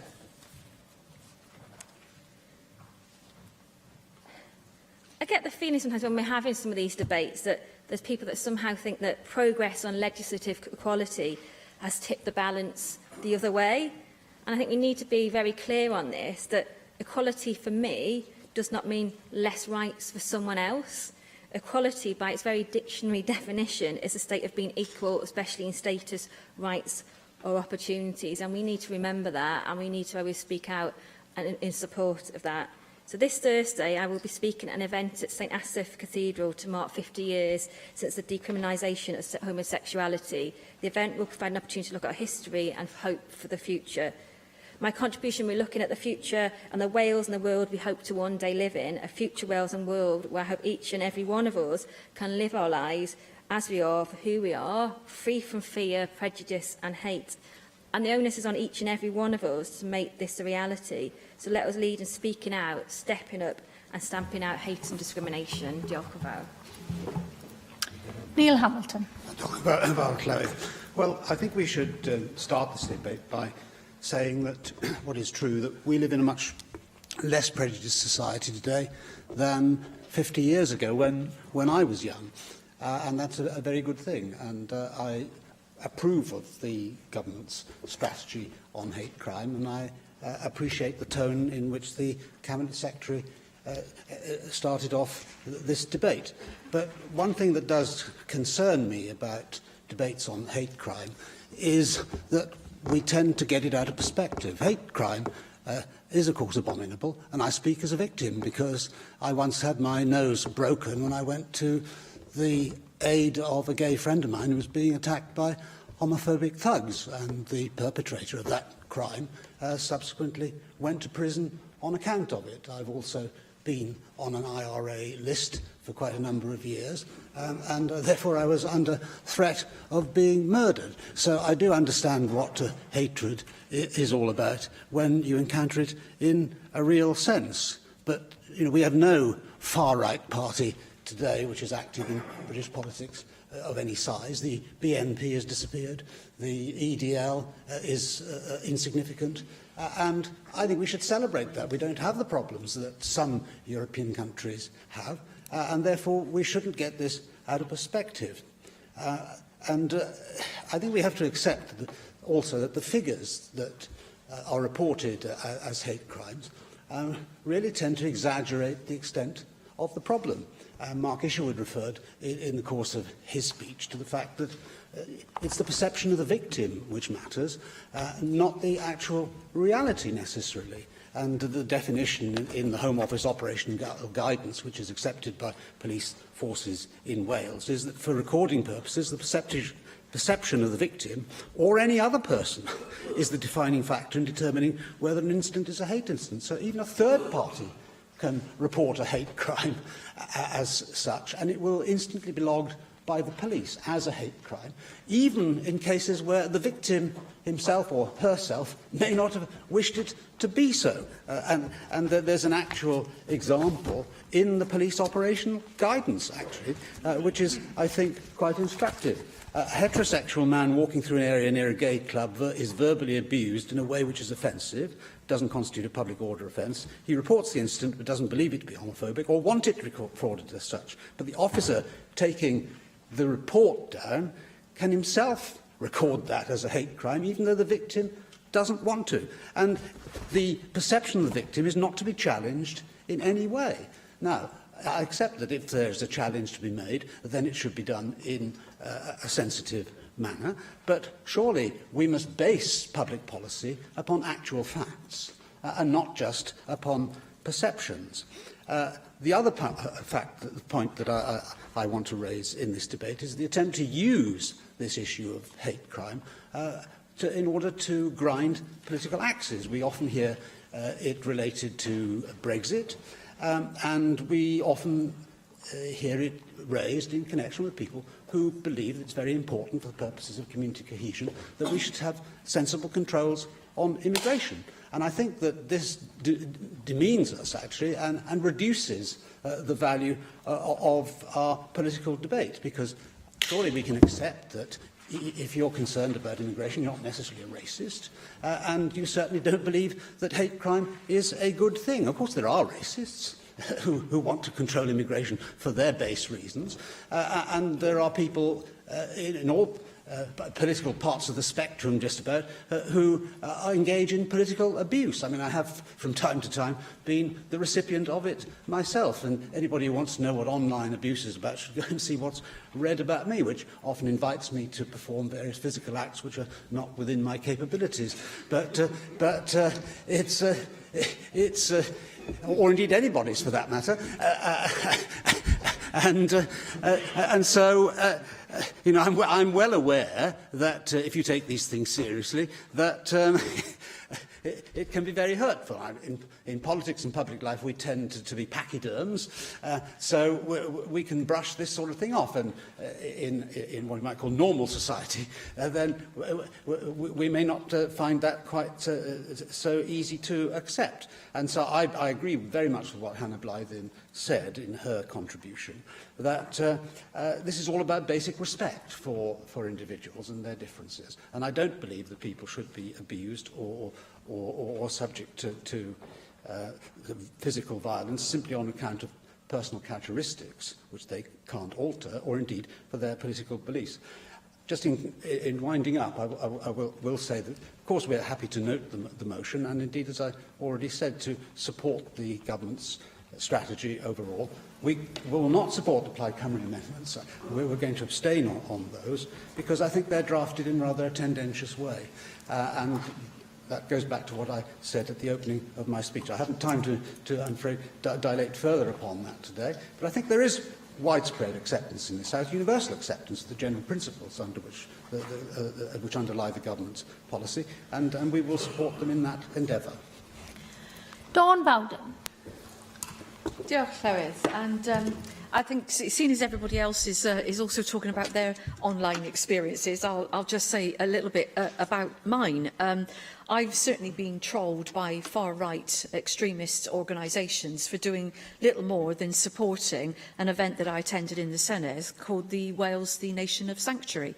And I think actually Leanne Wood was trolled by the same organisations for attending the same event. And we were accused of trying to create a Muslim caliphate in Wales, just to, when really what we were trying to do was to offer a sanctuary for Syrian refugees trying to escape the horrors of that civil war.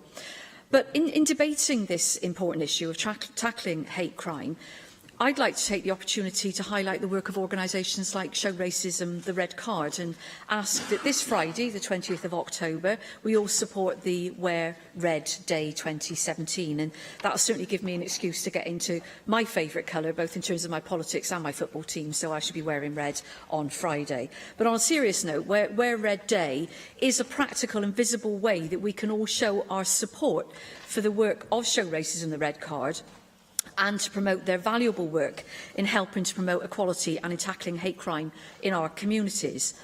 And those of us who follow football will recall the unhealthy culture on the terraces in the 70s and 80s, and the blatant racism, the outrageous chanting aimed at black footballers, the football grounds being used as a recruiting agent for the far right. And since those dark days, it's clear that a lot of work has been done to move things on and tackle that side of football, but there's still a huge amount of work still to do. In my previous role in Unison, I was certainly very proud to be part of the arrangements for establishing Show Racism, The Red Card in Wales, and I'd like to place on record my thanks to Unison for their vital funding of that organisation in those early important days. And as a result, we now have the benefit of an organisation that's built a great reputation for promoting positive messages through the production of educational resources, developing activities to encourage people, particularly young people, to challenge racism, and in challenging racism in football and other sports. And I would encourage all Assembly colleagues to get in touch with Show Racism, The Red Card, and take the opportunity to see their work in action across Wales, in schools, in sports clubs and in the community, because such grassroots activity are absolutely vital in changing attitudes, providing positive role models, and in building those early interventions that will help to deliver more tolerance and equality in our communities. And it's this type of work, changing attitudes and providing positive role models, that will also be central to tackling homophobia in sport, but most particularly in football. Removing hatred towards the LGBT community is the next big challenge. And once again, as a football supporter, I will know that we've made progress in tackling homophobia when football players are comfortable with their own sexuality in sport and are out and proud and not afraid. So I'm sure that the Assembly will wish to encourage Show Racism, The Red Card as one part of the tackling hate crime agenda in Wales. But we should also continue to support Stonewall Cymru and others as we help to rid our communities of hatred, racism and homophobia. All the work that we support to prevent the hate crimes in our communities is important, and we should focus efforts on those organisations and initiatives that help to prevent the risks. And that is why the work that the Welsh Government is doing in this area is to be so warmly welcomed. Thank you. John Griffiths. I represent Newport East, which is ethnically diverse. I was born and brought up in Pillin, Newport, which is ethnically diverse, much more so now than in my youth. And the EU enlargement, for example, has added considerable pace to that. There have always been tensions, I think, in such areas along racial lines, but it certainly has got worse in my experience in recent times, partly because of the perceived terrorism threat, and partly perhaps because of the pressures around EU enlargement. So I do think it's timely that we have this debate today. And what I wanted to concentrate on really was how we go about setting messages and making it as clear as possible that we don't want xenophobia, we don't want hostility, we don't want mistrust, and we don't want misunderstandings. And in that respect, I think it's very important that all of us as frontline politicians say the right things, and so do organisations with key roles to play, but civic society more generally, and really that people at large, communities at large, understand the importance of countering the sort of sentiments, the sort of prejudice and discrimination that none of us want to see in Wales. Because I think all of us, you know, even personally, would be able to remember examples of where somebody in our company has said something, you know, that was wrong, factually wrong, was discriminatory, was prejudicial. And, you know, there possibly have been times when we've spoken out against it and made them aware of our contrary views, as it were. But there have also probably been times where we haven't, for all sorts of reasons, you know, and I would include myself amongst those with that experience. And increasingly, I think, you know, all of us, people at large, need to understand the importance of countering the sort of views, the sort of prejudice and discrimination that do lead to problems, you know. It doesn't stop there always. When people say those things, it creates an atmosphere, it can lead to incidents. So if we want more integrated and cohesive societies, I believe everyone has a responsibility, and we need to say that, we need to make it as clear as possible, and we need to support organisations that get that message across. So, as well as having the Welsh Government's framework for action, you know, the delivery plan, the reporting call centre, you know, various groupings and infrastructure, it's more important. I think it's also important that it goes beyond that and it percolates down to all levels of our communities. And I think that, you know, there has to be a strong effort to get this bottom-up approach to making clear what's considered acceptable and what isn't. And as part of that effort, Llywydd, I would like to highlight an event that I attended last Saturday, which was reaching out to younger people particularly. It took place in Newport City Centre. It was the Crush Hate Crime Festival. It ran through the afternoon and into the evening at a couple of venues. It continues its efforts through the week. And it was about using music, live theatre performance, and indeed speeches. I spoke there. I know that Stefan Lewis did. I know that other politicians did, and academics. It ran through the day. It had a good audience. And it sought to bring these various media together, music, speech, theatre performance, to get the right messages across, to get, I hope, a lot of media coverage, and to start helping to build this effort to show what we consider to be acceptable and unacceptable. I well remember, others here might, Llywydd, Rock Against Racism and how powerful it was quite some time ago now, and how it had a lasting legacy which continues to this day. So, you know, you can use music, you can use art and culture as part of the general effort to bring about what I think we all want to see. So I hope the Cabinet Secretary will be able to pay tribute to these efforts, because it's not easy to organise, you know, a programme of events. It takes a lot of time, a lot of effort from a lot of people and a lot of organisations. I believe it was very effective. I believe we need more of it. And in years to come, Newport will build on what took place last Saturday and what will take place through this week to increase that effort and, I hope, increase its efficacy. I call on the Cabinet Secretary for Communities and Children to reply to the debate. Thank you, Flower. A really useful discussion we've had, a debate within this chamber with many members contributing today. Can I pick up on some of the amendments and then some of the comments that have been made first? Turning to the amendments, we'll be supporting all amendments other than 4, 6 and 7. Amendment 4, the Government opposes the amendment on the basis we consider tackling hate crime framework to be the appropriate place for the policy of all forms of hate crime, but will ensure that close links are maintained between action on autism and on hate crime. And I listened very carefully to the contribution Mark Isherwood made. I just think it's where it lands rather than what the principle of this is. Amendment 6, the Government opposes this amendment in regards to new funding for victim support. We began new funding in April and there's been no additional budget available at present to increase the number of victim support officers, but I pay tribute to the work that they do, and we will keep this situation under close review, and budget allowing, then we'll consider that carefully.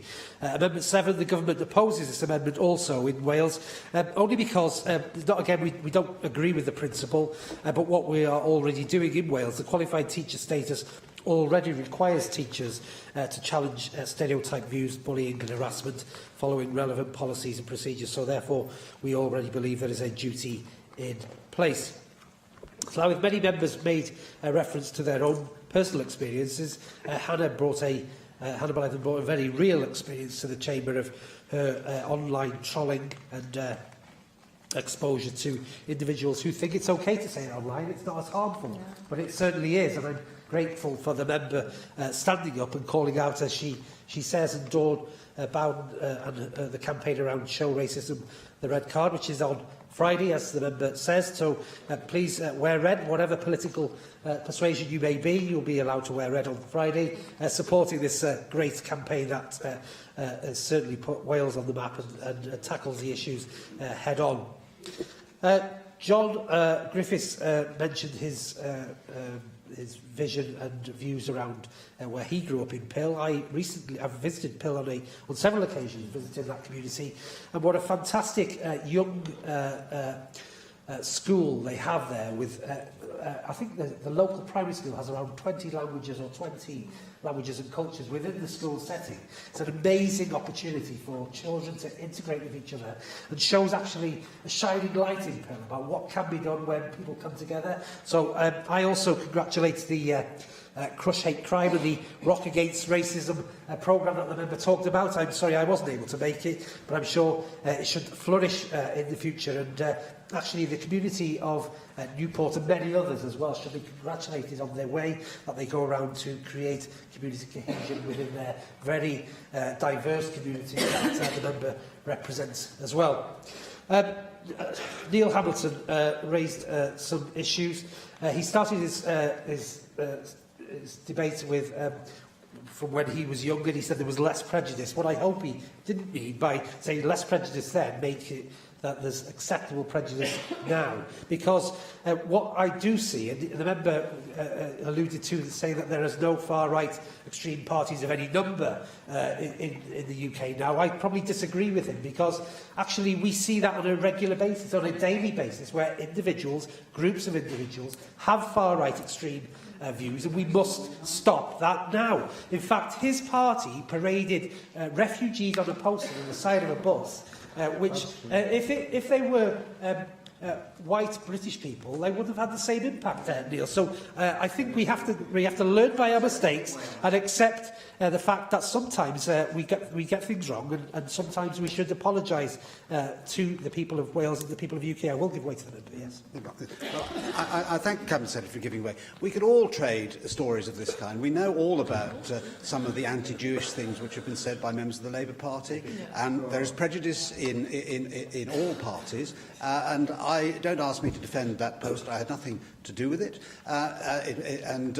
it certainly does not represent the kind of approach which UKIP wants to bring to the immigration debate.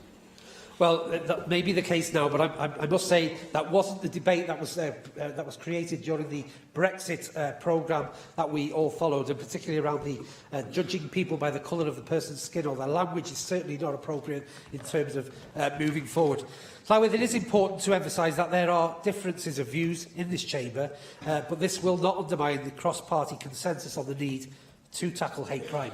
Can I finish the debate by pointing out that this year marks the 80th anniversary of Pastor Niemöller's imprisonment by the Nazis, and I'd like to remind members of his historic call for people to stand together against bigotry, intolerance, oppression and hatred, and his words were and are as powerful today as they were then. First, they came for the socialists, and I did not speak out because I was not a socialist. Then they came for the trade unionists, and I did not speak out because I'm not a trade unionist. Then they came for the Jews, and I did not speak out because I was not a Jew. Then they came for me, and there was no one left to speak for me. Llywydd, failure to confront hate crime would threaten all of us in the end. Abuse or discrimination against people because of their race, faith, nationality, age, disability, sexuality, gender or gender identity is wrong. Nobody should think that they have the licence to abuse people. We continue to tackle behaviour head-on. Nobody should suffer hostility, bullying or prejudice. By our votes today, Llywydd, we can take a clear stand on defining issues of our time. I hope all members, having voted on the amendments, will be able to support this motion today. The proposal is to agree Amendment 1. Does any member object?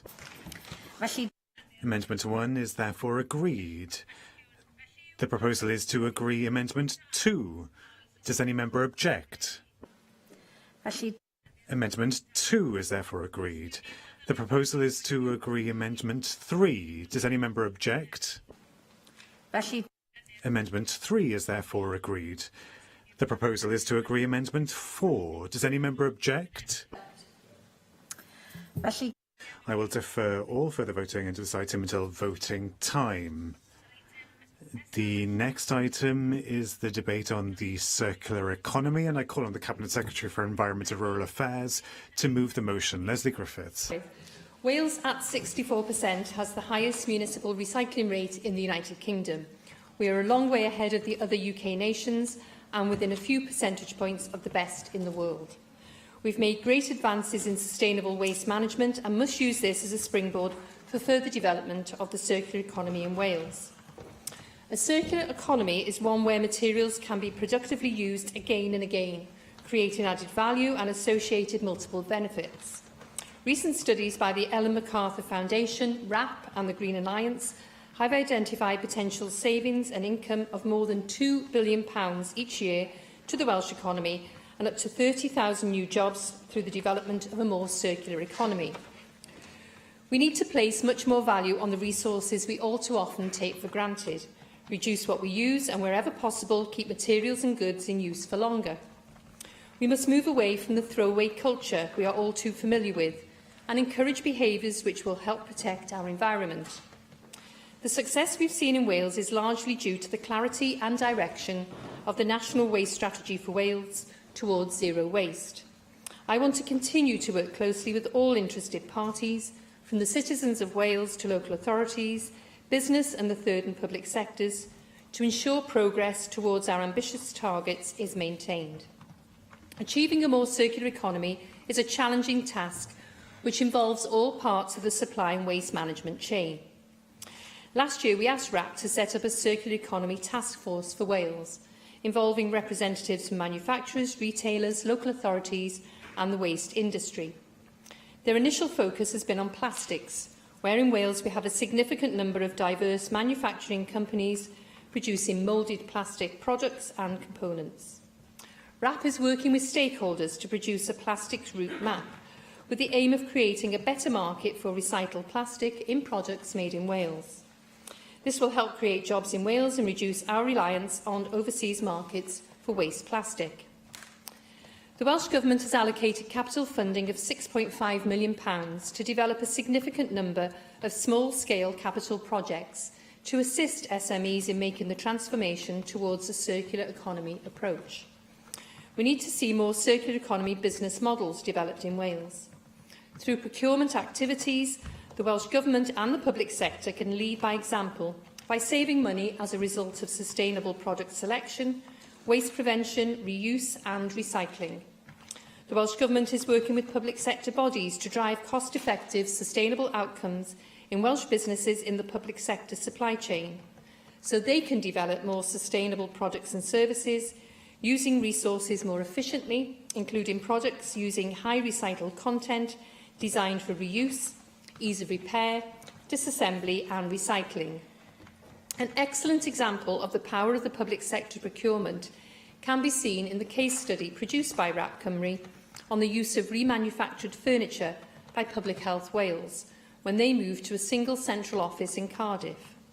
All of over 2,000 items of furniture were either reused or remanufactured using a third sector organisation, yielding significant social benefits as well as environmental ones. I am committed to drive forward policies which will deliver on a more circular economy for Wales and will be introducing additional measures to increase resource efficiency in Wales. We are developing a route map for a more resource-efficient economy, building on our success in recycling and reducing the environmental impacts of production and consumption. This will be published for consultation in July 2018. I'm committed to a range of ideas, including proposals for legislation, setting higher recycling targets and setting new reduction targets. As part of the route map, I intend to consult on an 80% municipal waste recycling target for 2030 and a 50% food waste reduction target by 2025. Data shows us, despite our excellent recycling rate, there is still, on average, as much as half of the residual black bag waste put out by householders, which is easily recyclable. This consists of the commonly recycled materials such as glass, paper, cardboard, metal cans, plastic and food waste.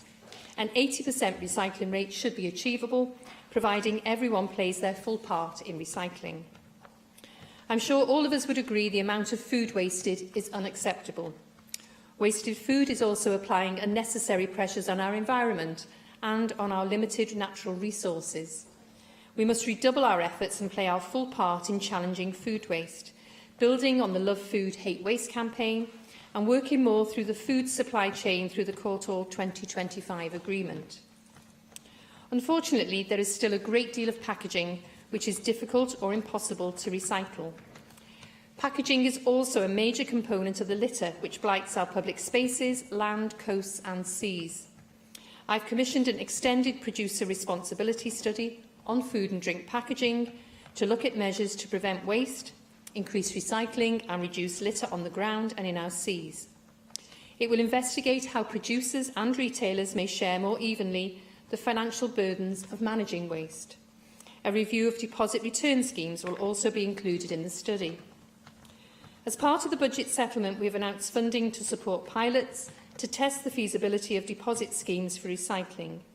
This will help inform the evidence based on extended producer responsibility. Our tax-raising powers are an important part of new policy development. Excuse me. The recently published tax policy framework and work plan included a commitment to consider the case for introducing new taxes in Wales, exploring the policy and administrative elements and the mechanism for change. The devolution of tax powers provides a range of opportunities for the Welsh Government to develop a Welsh approach to taxation and presents an opportunity to build on Wales's leading role in recycling and waste reduction.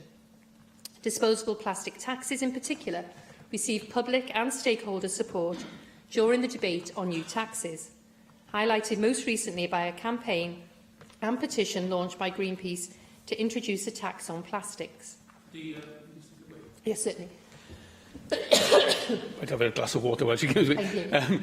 I'm particularly interested in what she's just said about a disposable tax, disposable plastics tax. As she may be aware, that was actually in Plaid Cymru's manifesto, and that's the one of the 4 taxes that we particularly want to promote at this stage. But does she also bear in mind that there might be greater support amongst Welsh public for a new tax if it was clearly designed to change people's habits rather than simply raise money for Welsh Government? Yes, I think that is something that certainly that we can consider. As I say, you'll be aware that the Cabinet Secretary for Finance and Local Government produced that short list of possible taxes, and that's one of them. So we are going to be exploring options for a tax or a levy on disposable plastic. So that's part of the conversation that we can be having. Turning now to Brexit, and obviously we recognise as a government that we will need a bill to provide clarity and certainly for citizens and businesses as Brexit takes effect going forward.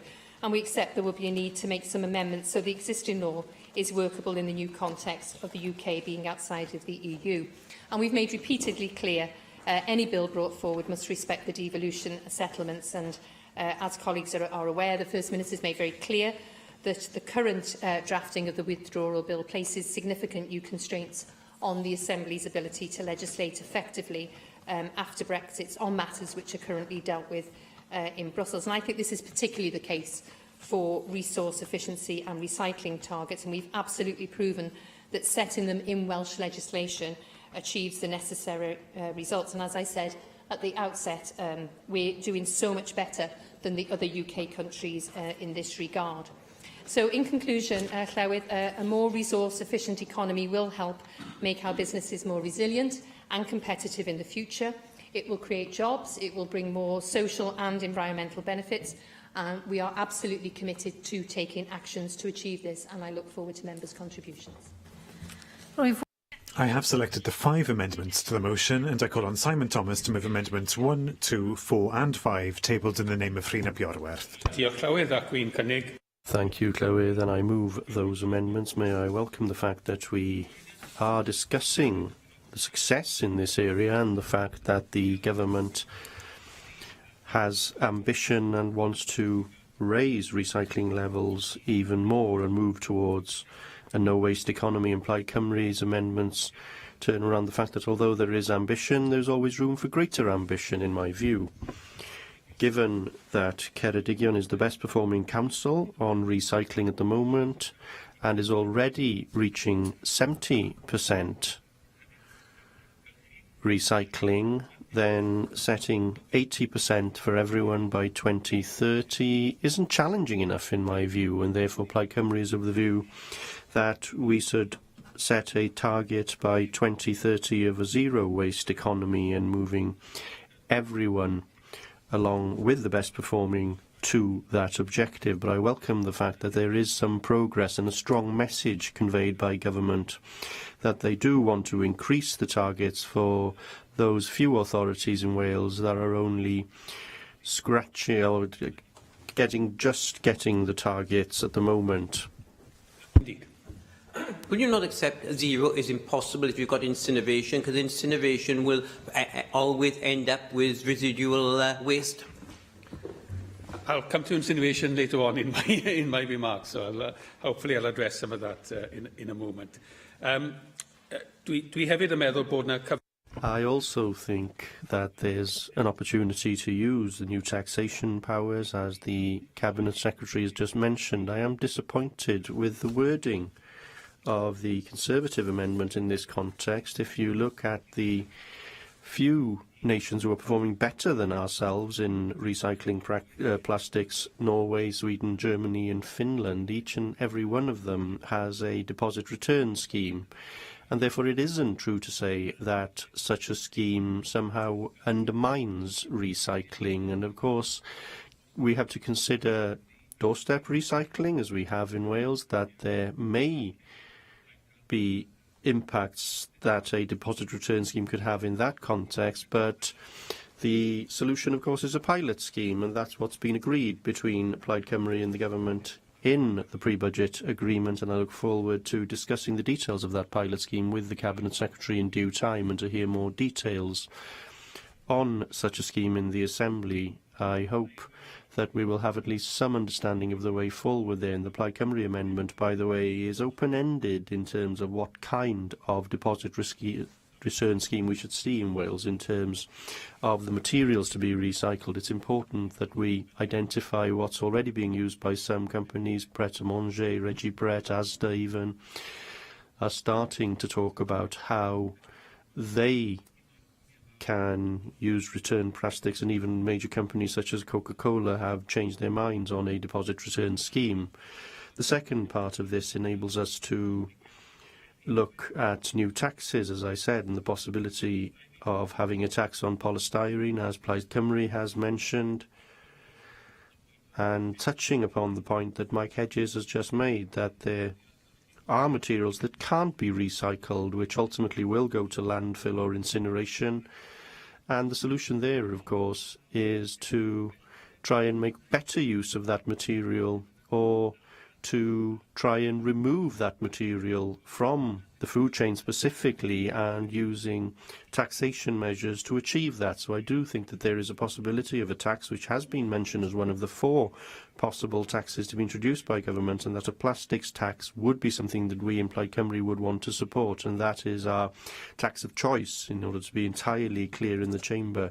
And the reason for that is because it was in our manifesto. We've been working on that, and I made a legislative proposal just some 5 months ago in this Parliament, and had support for this approach, as such a tax would persuade people either to reduce their use of plastic, or by placing a price on non-recyclable plastics, then it persuades companies to invest in compostable materials or alternative materials that can be recycled. And in doing that, we would cut down on the plastics in our environment. And it is quite horrifying. A recent study by the UK Government Department on Science found that some 70% of all waste in the sea is now plastic-based. On incineration, which I'll do in conclusion. There is a role for incineration in terms of agricultural, forestry biomass, for energy purposes and so forth. But Plaid Cymru is very clear that large-scale incineration of waste is actually against the principles of a circular economy. And in that regard, I hope that the government bears in mind developments such as the Barry incinerator, and really works against such proposals and in favour of a genuine circular economy. I call on David Melding to move Amendment 3, tabled in the name of Paul Davis. David Melding. Llywydd, and I'm pleased to move Amendment 3 in the name of Paul Davis. It is a notable feat that Wales is a leading nation in global efforts to increase recycling rates. And this is a credit to the work and determination of the Welsh Government, the National Assembly, and also the local councils, and indeed people across Wales who have enthusiastically responded to this challenge. I also welcome point 2 of this motion in regards to the environmental benefits that a circular economy can bring to Wales. This is a concept that we support. I think it's unanswerable if we want to meet these ambitious targets, as mentioned in the motion. It's crucial that we should maximise the value of our resources beyond the life of a product. And I'm glad that the circular economy aspect has been emphasised today, because the Welsh Conservatives feel strongly about this, and indeed it's been previously championed by my colleague Darren Miller in a previous debate on waste and recycling in March. I would like to run through the amendments, because they're all fairly policy heavy, and I think deserve a response. We'll be supporting Amendment 1 of the motion, and offer our congratulations to Ceredigion Council, who are leading the way as the best performing council in Wales. I think it's only fair that we commend the efforts of local authorities. We often criticise them, so if we're calling them out when we think their performance is poor, I think we should then commend when they are exhibiting excellence. I'm glad that in my region, South Wales Central, that 2 of the 3 local authorities are performing above the average, and I'm disappointed the third, Cardiff, is a little below the average, and I will be taking that matter up with them to see what they're going to do to raise their performance. Unfortunately, Presiding Officer, Amendment 2 is not so straightforward. And for that reason, we will abstain on this particular amendment. Whilst I think it's bold and ambitious, I do believe that it may be a little impractical, if that's not an impolite way of putting it. When the government announced their target for reducing food waste by 50% by 2025, there was agreement across the majority of stakeholders and across the majority of political parties here that this was extremely ambitious. To offer some comparisons, the EU recently agreed to halve food waste by 2030. I understand the USA has a similar goal. Additionally, Scotland, which led the way in the UK in introducing a food waste target, actually set it at 33% reduction by 2025. So we are heading for a more ambitious target as it is. So I'm not sure that it is going to be achievable, and therefore is an appropriate thing to set to establish now. We will be supporting Amendment 4 as it echoes our own amendment. I fear Simon thought I was damning the concept with faint praise. I'm not at all. I think some form of deposit scheme is required. The reason I phrased it as I did is there's actually a consultation going on, and whilst we've suddenly now had this pilot pop up as a result of your obviously great negotiating skills with the budget, I mean, it kind of has disturbed the policy environment a little bit. But again, if that moves things on, then maybe that's to the good. After all, in supporting Amendment 4, we don't commend in any way the budget deals that have gone on. I have no idea what the trade-offs have been, and so I'm not going to get involved in any of that. We will be opposing Amendment 5,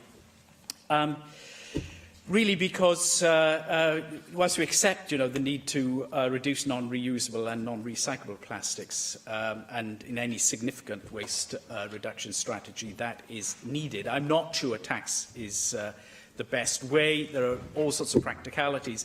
Now, this is not me just being awkward. I think banning some products is frankly a more coherent approach. Now, it may take a UK approach post-Brexit to do that, but some materials are, not really in our interest now in terms of their use in the food industry, particularly the takeaway food industry. But I think the problem with the tax is that you'd have to be quite high to be effective, and if it's fairly slight, given the convenience of polystyrene, I'm not sure it would put off customers, and so for that reason, I'm not sure it would be effective. There are also problems that polystyrene is technically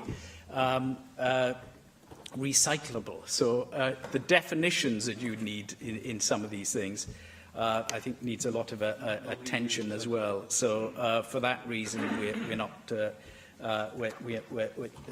going to support it. I don't have time to elaborate our enthusiasm for a deposit scheme.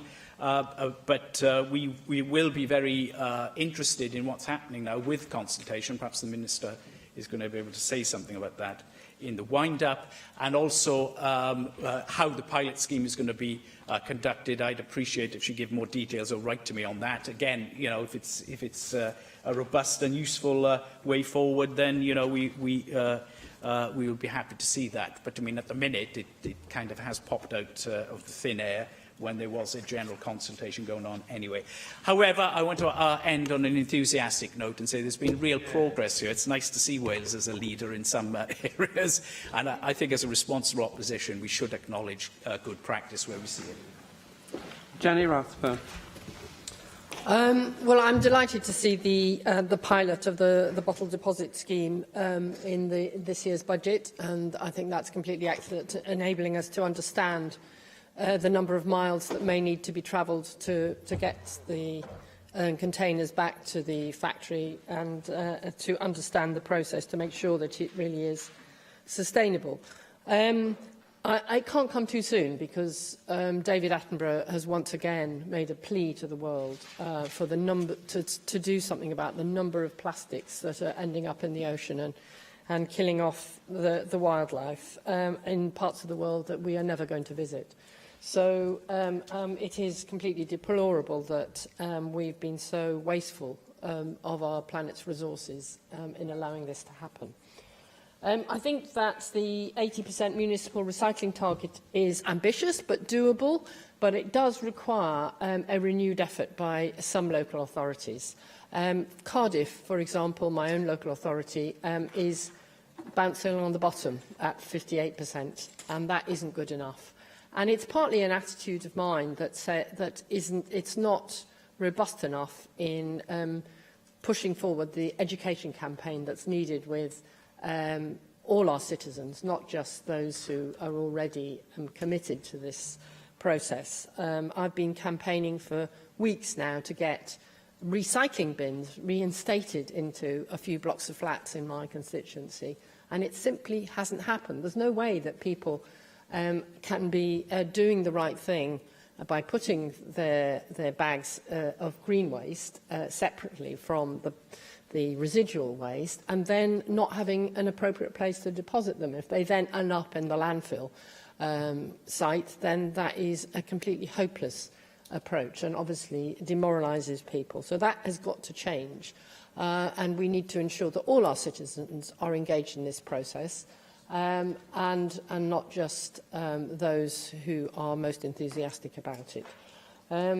Similarly, we simply can't justify throwing away a third of all the food produced in this country. It's completely grotesque in a world where many, many people are going hungry, both in this country and in other parts of the world. This is absolutely not a sustainable or responsible practice, and so we all need to do our bit to ensure that we are not ordering more than we need, that we are using the food that we've got in our fridges, and if not, we need to be giving it, ensuring that we're giving it away to people who can use it more effectively than we can. So I think the targets are great, but I think that there's no room for complacency, and we need to ensure that all citizens are engaged in this process.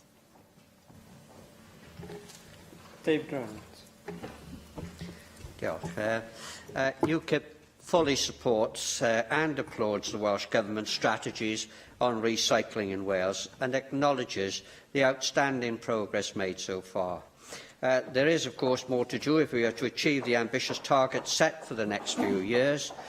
Given that the Welsh public has, to a great extent, taken on board the whole concept of recycling, is it now time that the Welsh Government began to concentrate on the companies who produce much of the non-recyclable waste? Blister packs and cellophane packaging being some of the biggest culprits. I believe many in this chamber share my frustration at the amount of waste we have to commit to the landfill bin because the items are deemed non-recyclable. Whilst I appreciate that much of this packaging is done outside Wales, particularly in the supply of supermarket chains, there are many companies within Wales who now supply a sizable proportion of goods to supermarkets, and surely it is in the capability of the Welsh Government to encourage the supermarkets themselves to eliminate packaging as much as possible. I would echo many in this House who advocate the deposit returnable items and think the Welsh Government could go so far as opening special facilities which could offer the deposit return to the public at large, effectively becoming additional collection points to the retail trade. One word of caution here, however, is the deposit would have to be high enough to encourage the return without disparaging the sale itself. If it were to impact on sales, the retail trade would be far less likely to support this scheme. One area not specifically covered by the Cabinet Secretary, but in considering the circular economy, we cannot ignore, and that is the motor car, which in itself is a major contributor to waste if it is not handled properly. All too often, the recycling of car trade components has been carried out in a haphazard manner by small-scale scrap facilities, which do not take a holistic approach to breaking cars. I would call upon the Welsh Government to look favourably on the establishment of purpose-built facilities which would address all aspects of car dismantling, including the proper disposal of oils and braking fluids, even to the extent of funding their development. Can I make one other point in closing?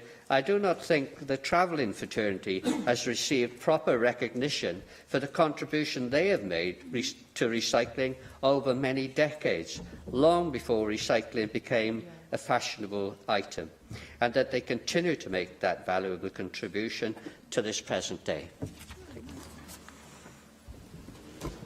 Mike Hedges. In the second half of the 20th century, we became a throwaway society. My grandmother, who was born in the 19th century, lived with an unemployed husband during the 1930s, was often horrified by the general wastefulness of society at that time. Items that were working and had nothing wrong with them were often thrown away and taken to landfill because they had been replaced. Sometimes something would go out of fashion and be sent by the refuse collection service to the local landfill site. Not that there was anything wrong with it, just no longer fashionable. It can be identified at the time the refuse collection service stopped being called the ash carts because they used to collect ash from coal fires and started dealing with large quantities of refuse. I also remember deposits being charged on pop bottles. It's amazing how a few pennies can affect behaviour. The plastic bag levy. It might only be 5p, but it had a massive effect on behaviour. No longer do you see plastic bags blowing in large numbers across parks and sports pitches. And I believe that a return to deposit on bottles will have exactly the same effect on recycling. Wales has made huge strides in recycling over recent years. It is the leading UK nation in terms of municipal recycling. Thank you, local authorities. Currently third in the world. More, however, can be done. First, I'm going to talk to metals. All metals should be and can be recycled. I am sure that, however, the metals, including gold and rare earths, are finding their way into landfill in Wales. Rapid technology change, low initial cost. Please. Oh, thank you, Mike. I'm sure you'd agree with me, wouldn't you, that I'm very concerned about the return of mobility equipment when people have had operations in hospital. I know of 2 patients recently where when they phoned up to say, can we return our equipment? No, they're no use to us now. We can't reuse them. Just take them to your local tip. I find that a complete and utter waste of money. I've raised it with the Cabinet Secretary, with the local authority, and I don't know if you can help in some way, but we're talking about wheelchairs, hundreds and hundreds of pounds worth of equipment that are finding its way to landfill. I agree with you entirely. I don't see why these things can't be refurbished. And I think that it's unfortunate there are still some people who have this throwaway mentality. But we've had rapid technology changes.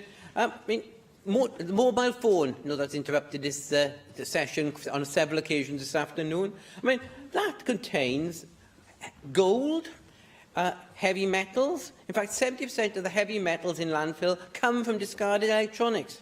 While it only makes up 2% of America's landfill, I assume Britain will not be dissimilar.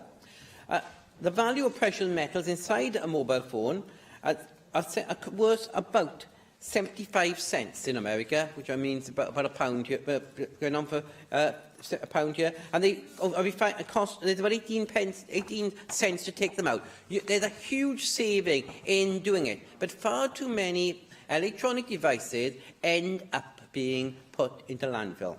When you look in mobile phones, there's gold, there's rare earth metals, and yet they are still being thrown away without being recycled. No metal or product, including metals, should ever be thrown away. We have a finite amount of metal in the Earth's crust. The more we recycle, the less we need to extract, the less damage to the environment. I think we are likely in the future to see the mining of old refuse tips to access metals and other items previously discarded. Turning to food, in a world where many are going hungry, in a country where people are having to go to food banks, where children were going hungry during my constituency during the summer, if it had not been for the action of Faith and Families and Caroline Harris MP in providing meals, we are still throwing food away. The supermarkets, of course, must take some of the blame for food waste. Giant bags, buy one, get one free offers, promote over-purchase and waste. We need to cut down on food waste. Things such as buying less, avoiding offers that will provide you with more than you can use, cook and freeze, creating smoothies, creating soups. It's not only the waste of food, it's a cost to the environment, it's a cost to the purchaser as well. We just cannot afford to keep on throwing food away. There are people who are going hungry because we're doing it. Huge progress being made in Wales. We need to continue making this progress. And can I just add, finally end with, well done local councils in Wales for what you're doing with recycling. I call on the Cabinet Secretary for Environment and Rural Affairs to reply to the debate. Thank you very much, Chair, and thank members for partaking in this debate. I think it was very good to have such a constructive debate, and I think, as David Meldon said, it's fantastic that we are third in the world in our recycling, but I want to be first in the world. You know, I want to make sure that we beat Germany and Singapore. And so we have invested over £600 in local authority recycling services through the Sustainable Waste Management Grant. And the fact that we have achieved this position of being third in the world is down to Welsh Government working with local authorities, but of course it is down to the people of Wales who are so keen to recycle. However, we know there are a group of people that just seem to refuse to do so, and that's one aspect of work that we will be continuing to do with local authorities. Jenny Rathbone mentioned food waste, and I think it is absolutely appalling that we do waste so much food. If we look at the average household in Wales, they throw away food worth £480 a year. So that equates to £600 million across Wales as a whole. We really need to value the food that we buy, and we mustn't recklessly throw it away. I mentioned that we will be bringing forward the target of halving food waste in Wales by 2025.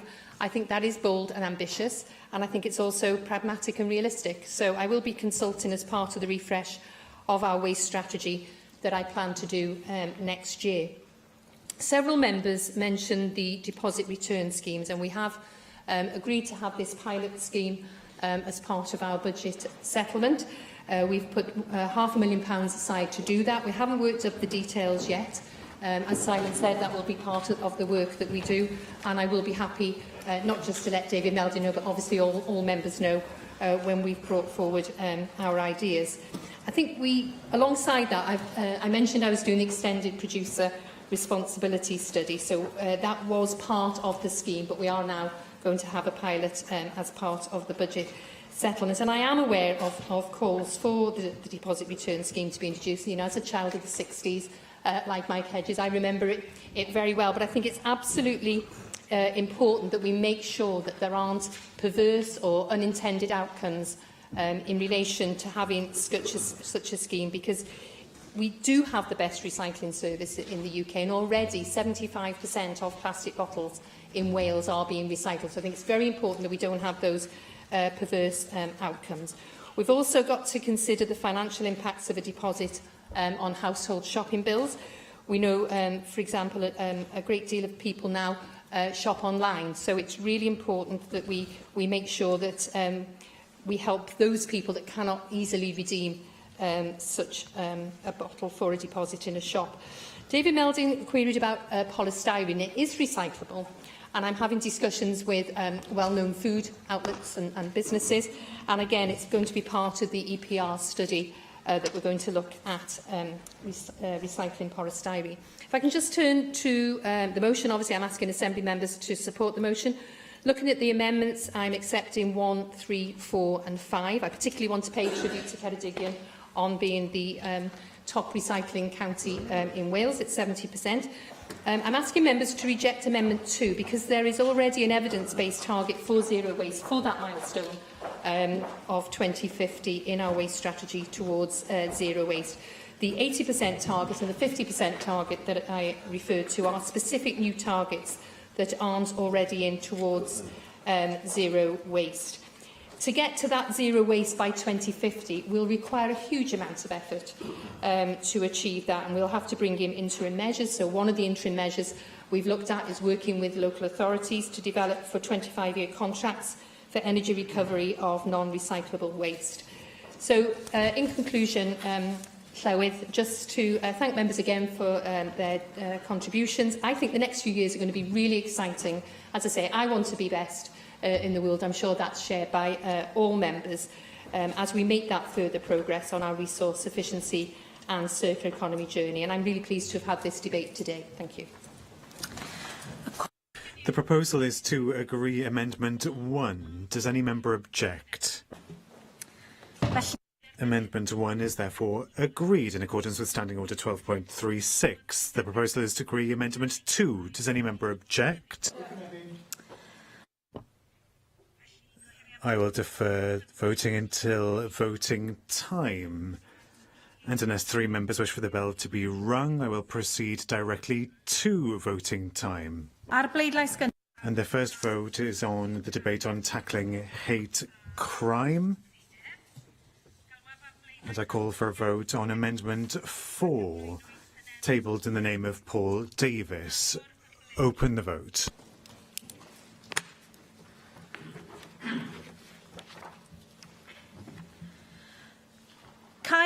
Close the vote. In favour 17, no abstentions and 22 against. Therefore, the amendment is not agreed. I call for a vote on Amendment 5, tabled in the name of Rhina Bjorwerth. Open the vote.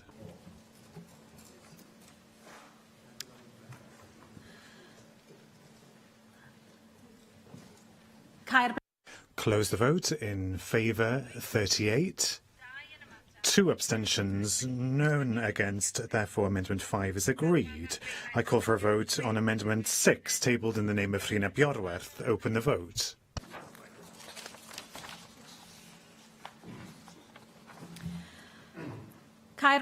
Close the vote. In favour 14, 3 abstentions and 23 against. Therefore, the Amendment 6 is not agreed. I call for a vote on Amendment 7, tabled in the name of Rhina Bjorwerth.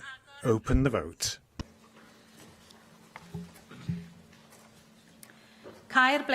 Close the vote. In favour 14, 3 abstentions and 23 against. Therefore, Amendment 7 is not agreed. I call for a vote on Amendment 8, tabled in the name of Rhina Bjorwerth. Open the vote.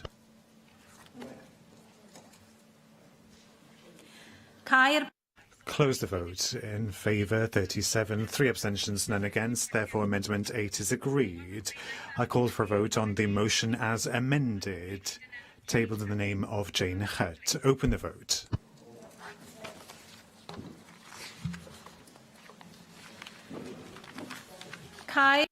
Close the vote. In favour 34, no abstentions, none against.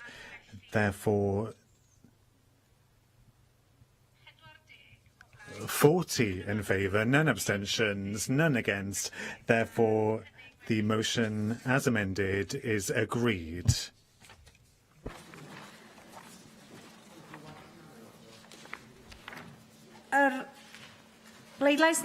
The next vote is on the debate on the circular economy, and I call for a vote on Amendment 2, tabled in the name of Rhina Bjorwerth.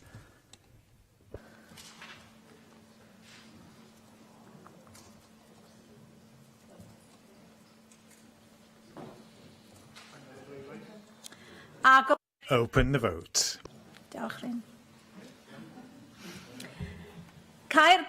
Close the vote. In favour 8, 9 abstentions, 23 against. Therefore, Amendment 2 is not agreed. I call for a vote on Amendment 3, tabled in the name of Paul Davis. Open the vote.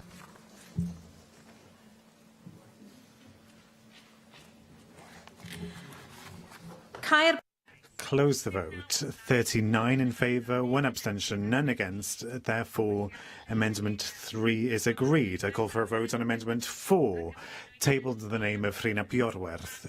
Open the vote.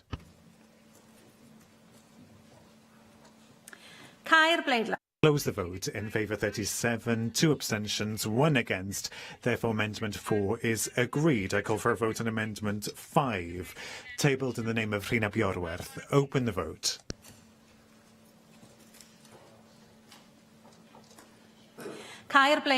Close the vote. In favour 28, no abstentions, 12 against. Therefore, Amendment 5 is agreed. I call for a vote, therefore, on the motion as amended, tabled in the name of Jane Hutt. Open the vote.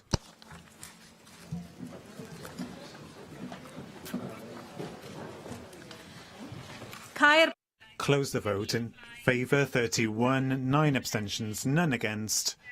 Therefore, the motion as amended is agreed, and that brings today's proceedings to a close.